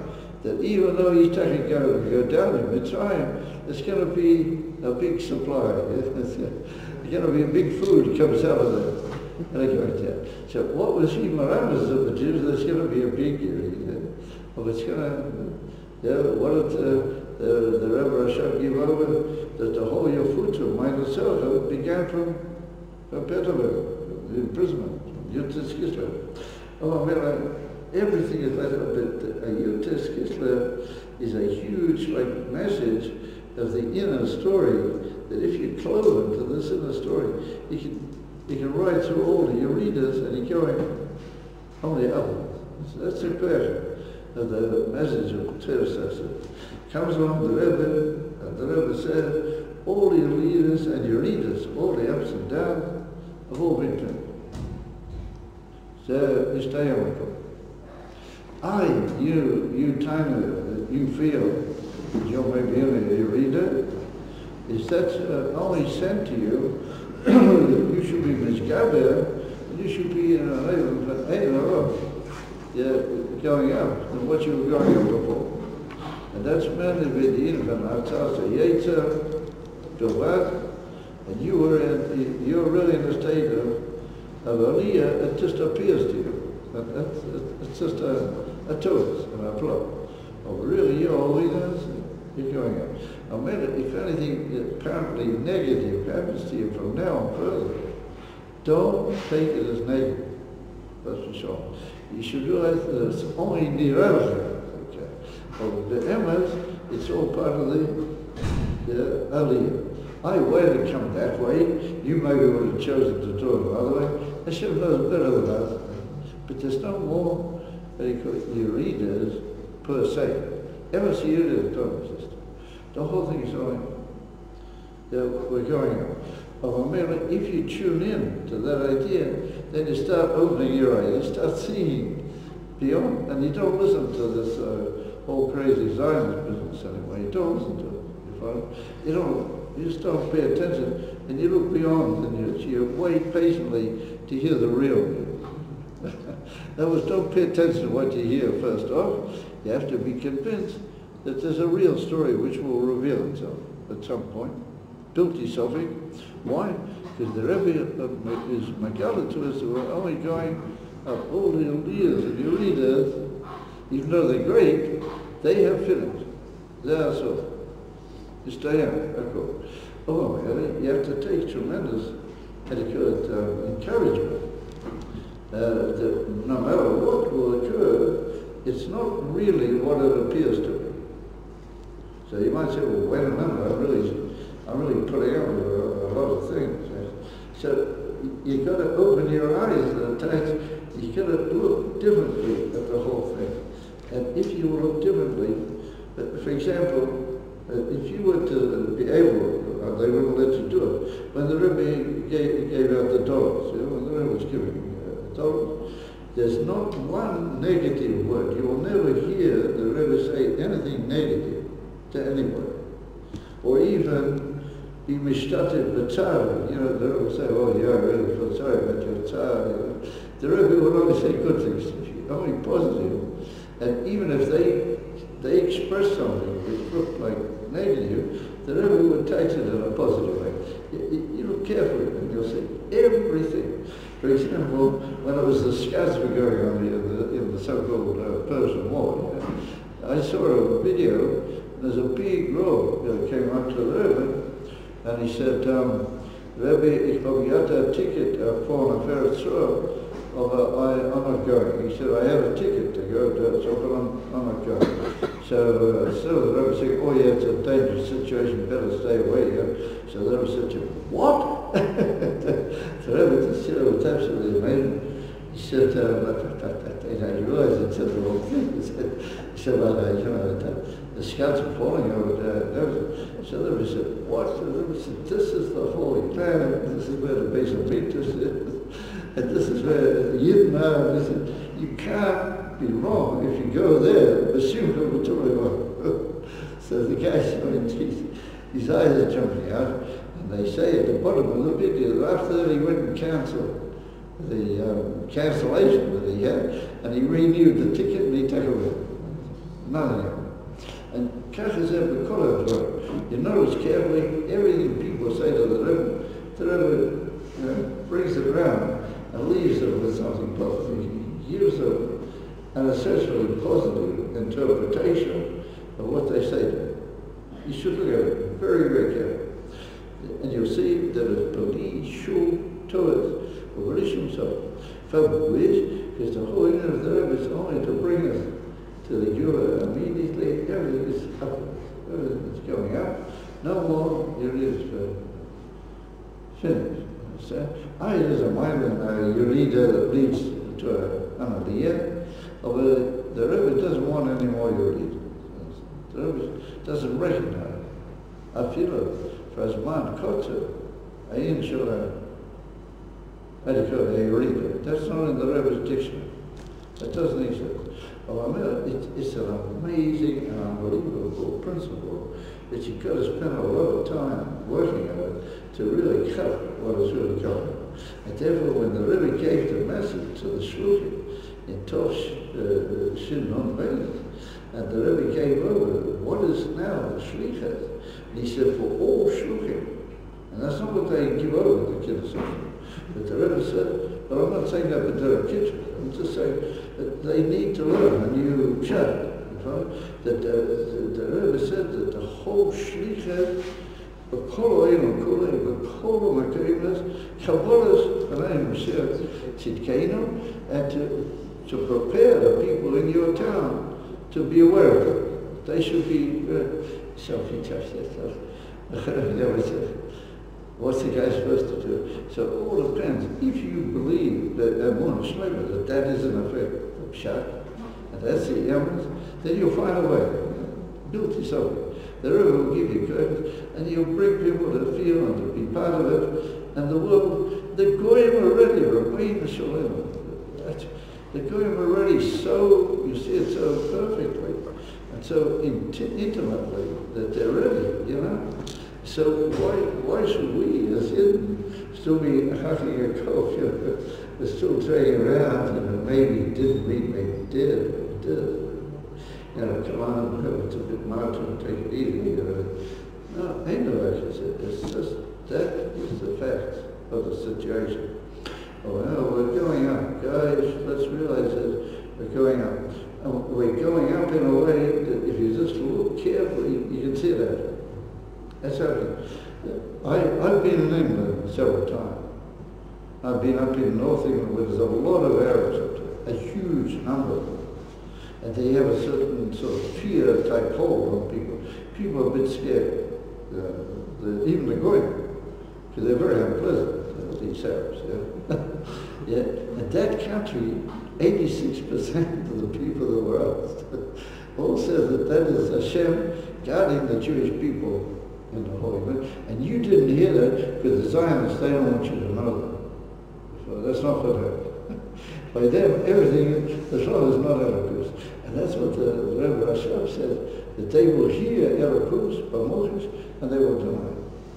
I said, I'm not interested in talking about that. I just have to mention that, by the way.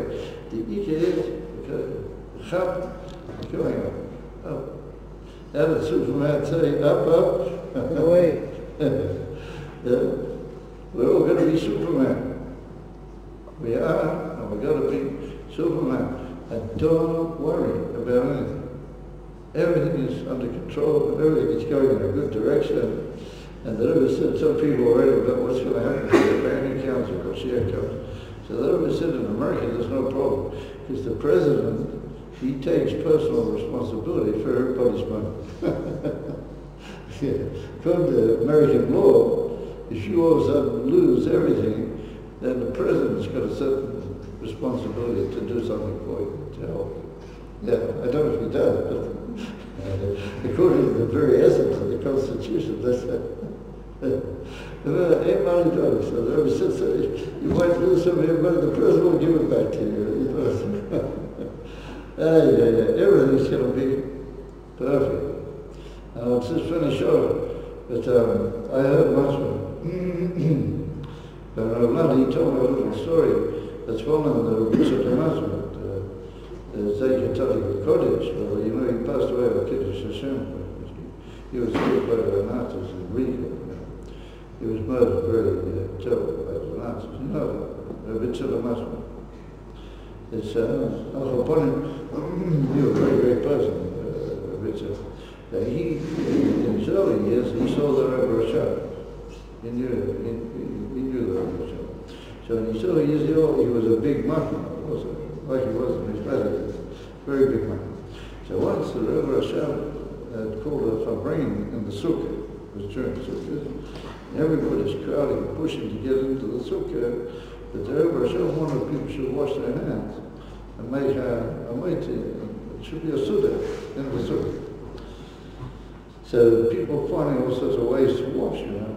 So Victor says that if they wouldn't mind bringing him a pail with a thing, yeah, because he doesn't want to have to walk. It's like a half stick and all sorts of things.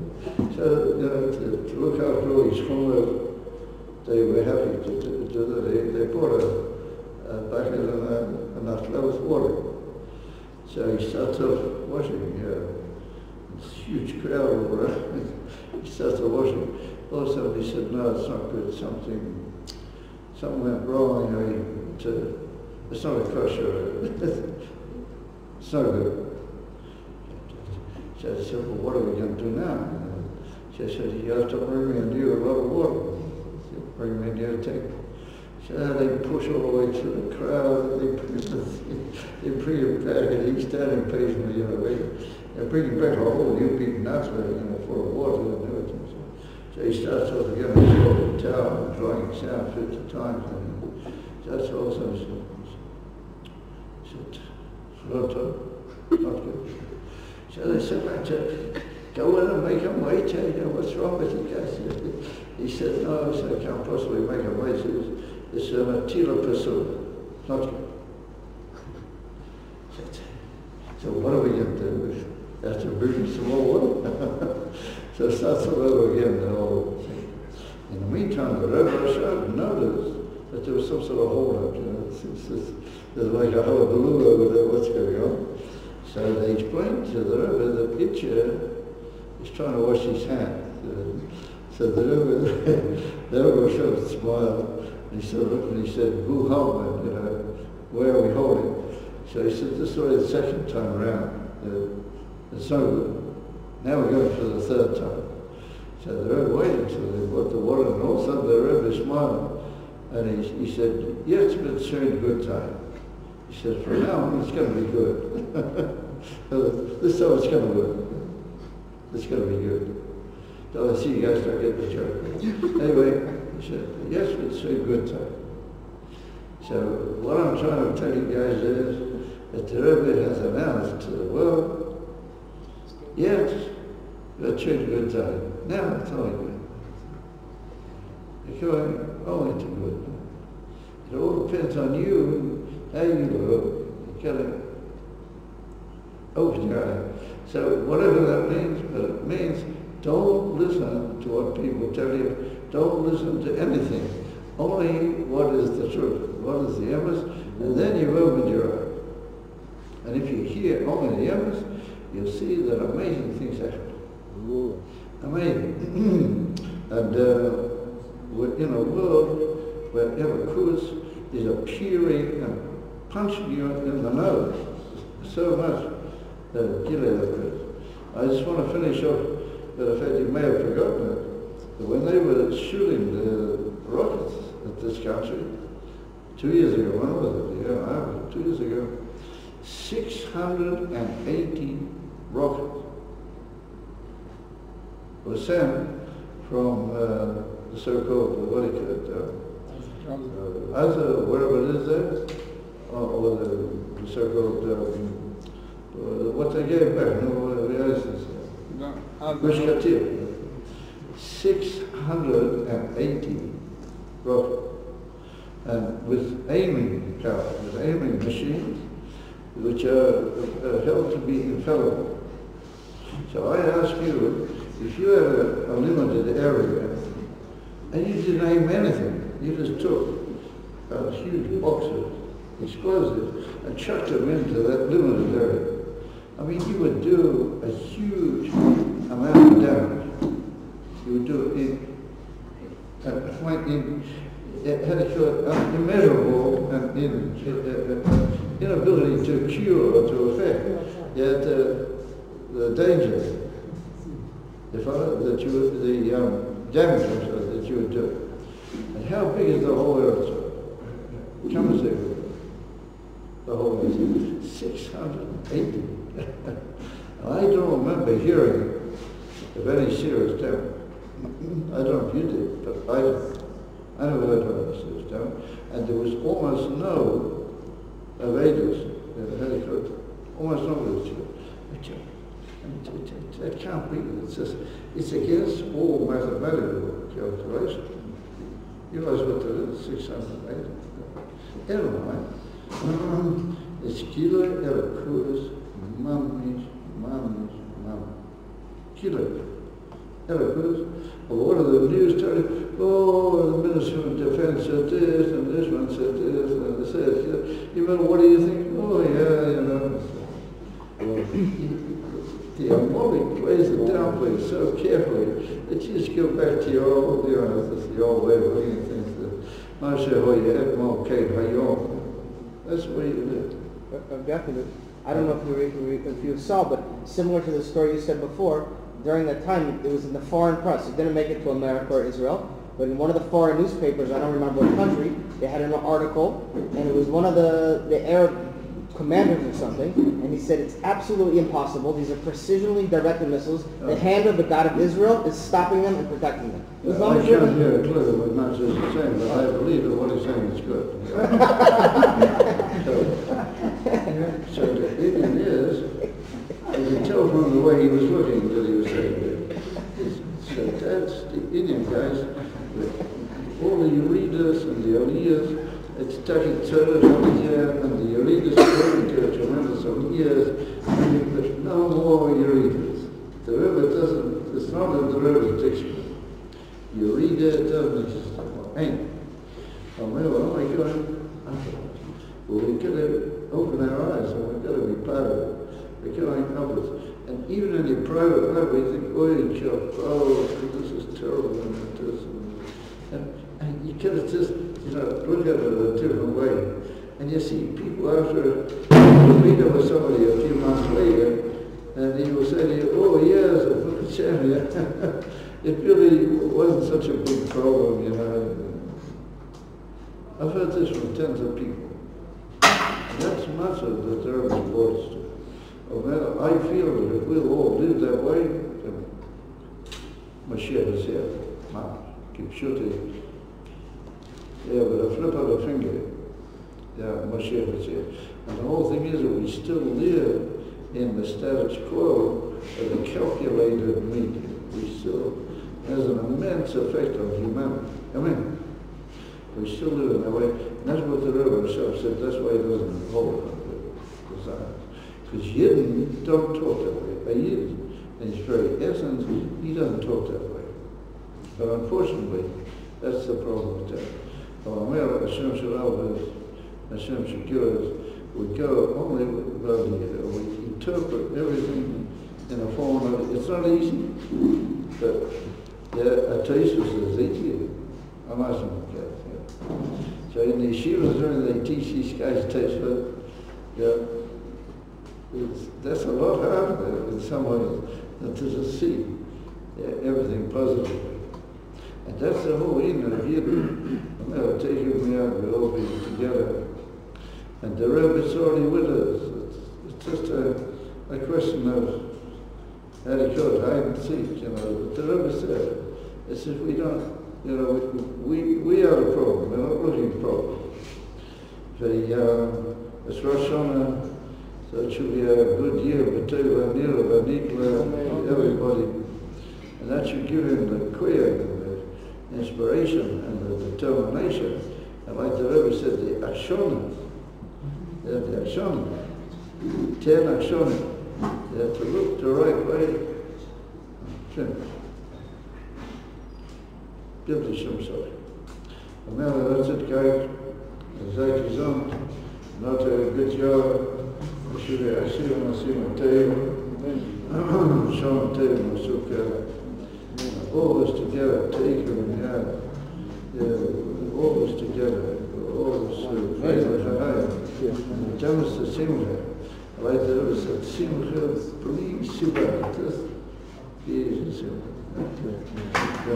I remember I knew one or two cities, so when I look back at it, I'm sure they had that sort of symptom.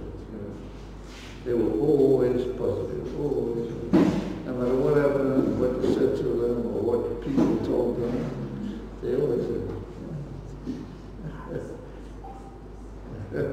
It's amazing. Rabbi Rava, for example, he was one such person. I once saw him davening on Shabbat. Paris, he used to daven on his own. And he was sort of sitting, he was even playing with one of his sisters, and he was just talking to the orchestra, happy, for hours, he said. He would even sing with the Nigan, it was just so natural, so perfect. That's simple guitar, wasn't it? Just simple, Lita. Simple. Well, that's the recipe. And that's the medicine. And hopefully we don't need any medicine, because we're already got it.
Yes.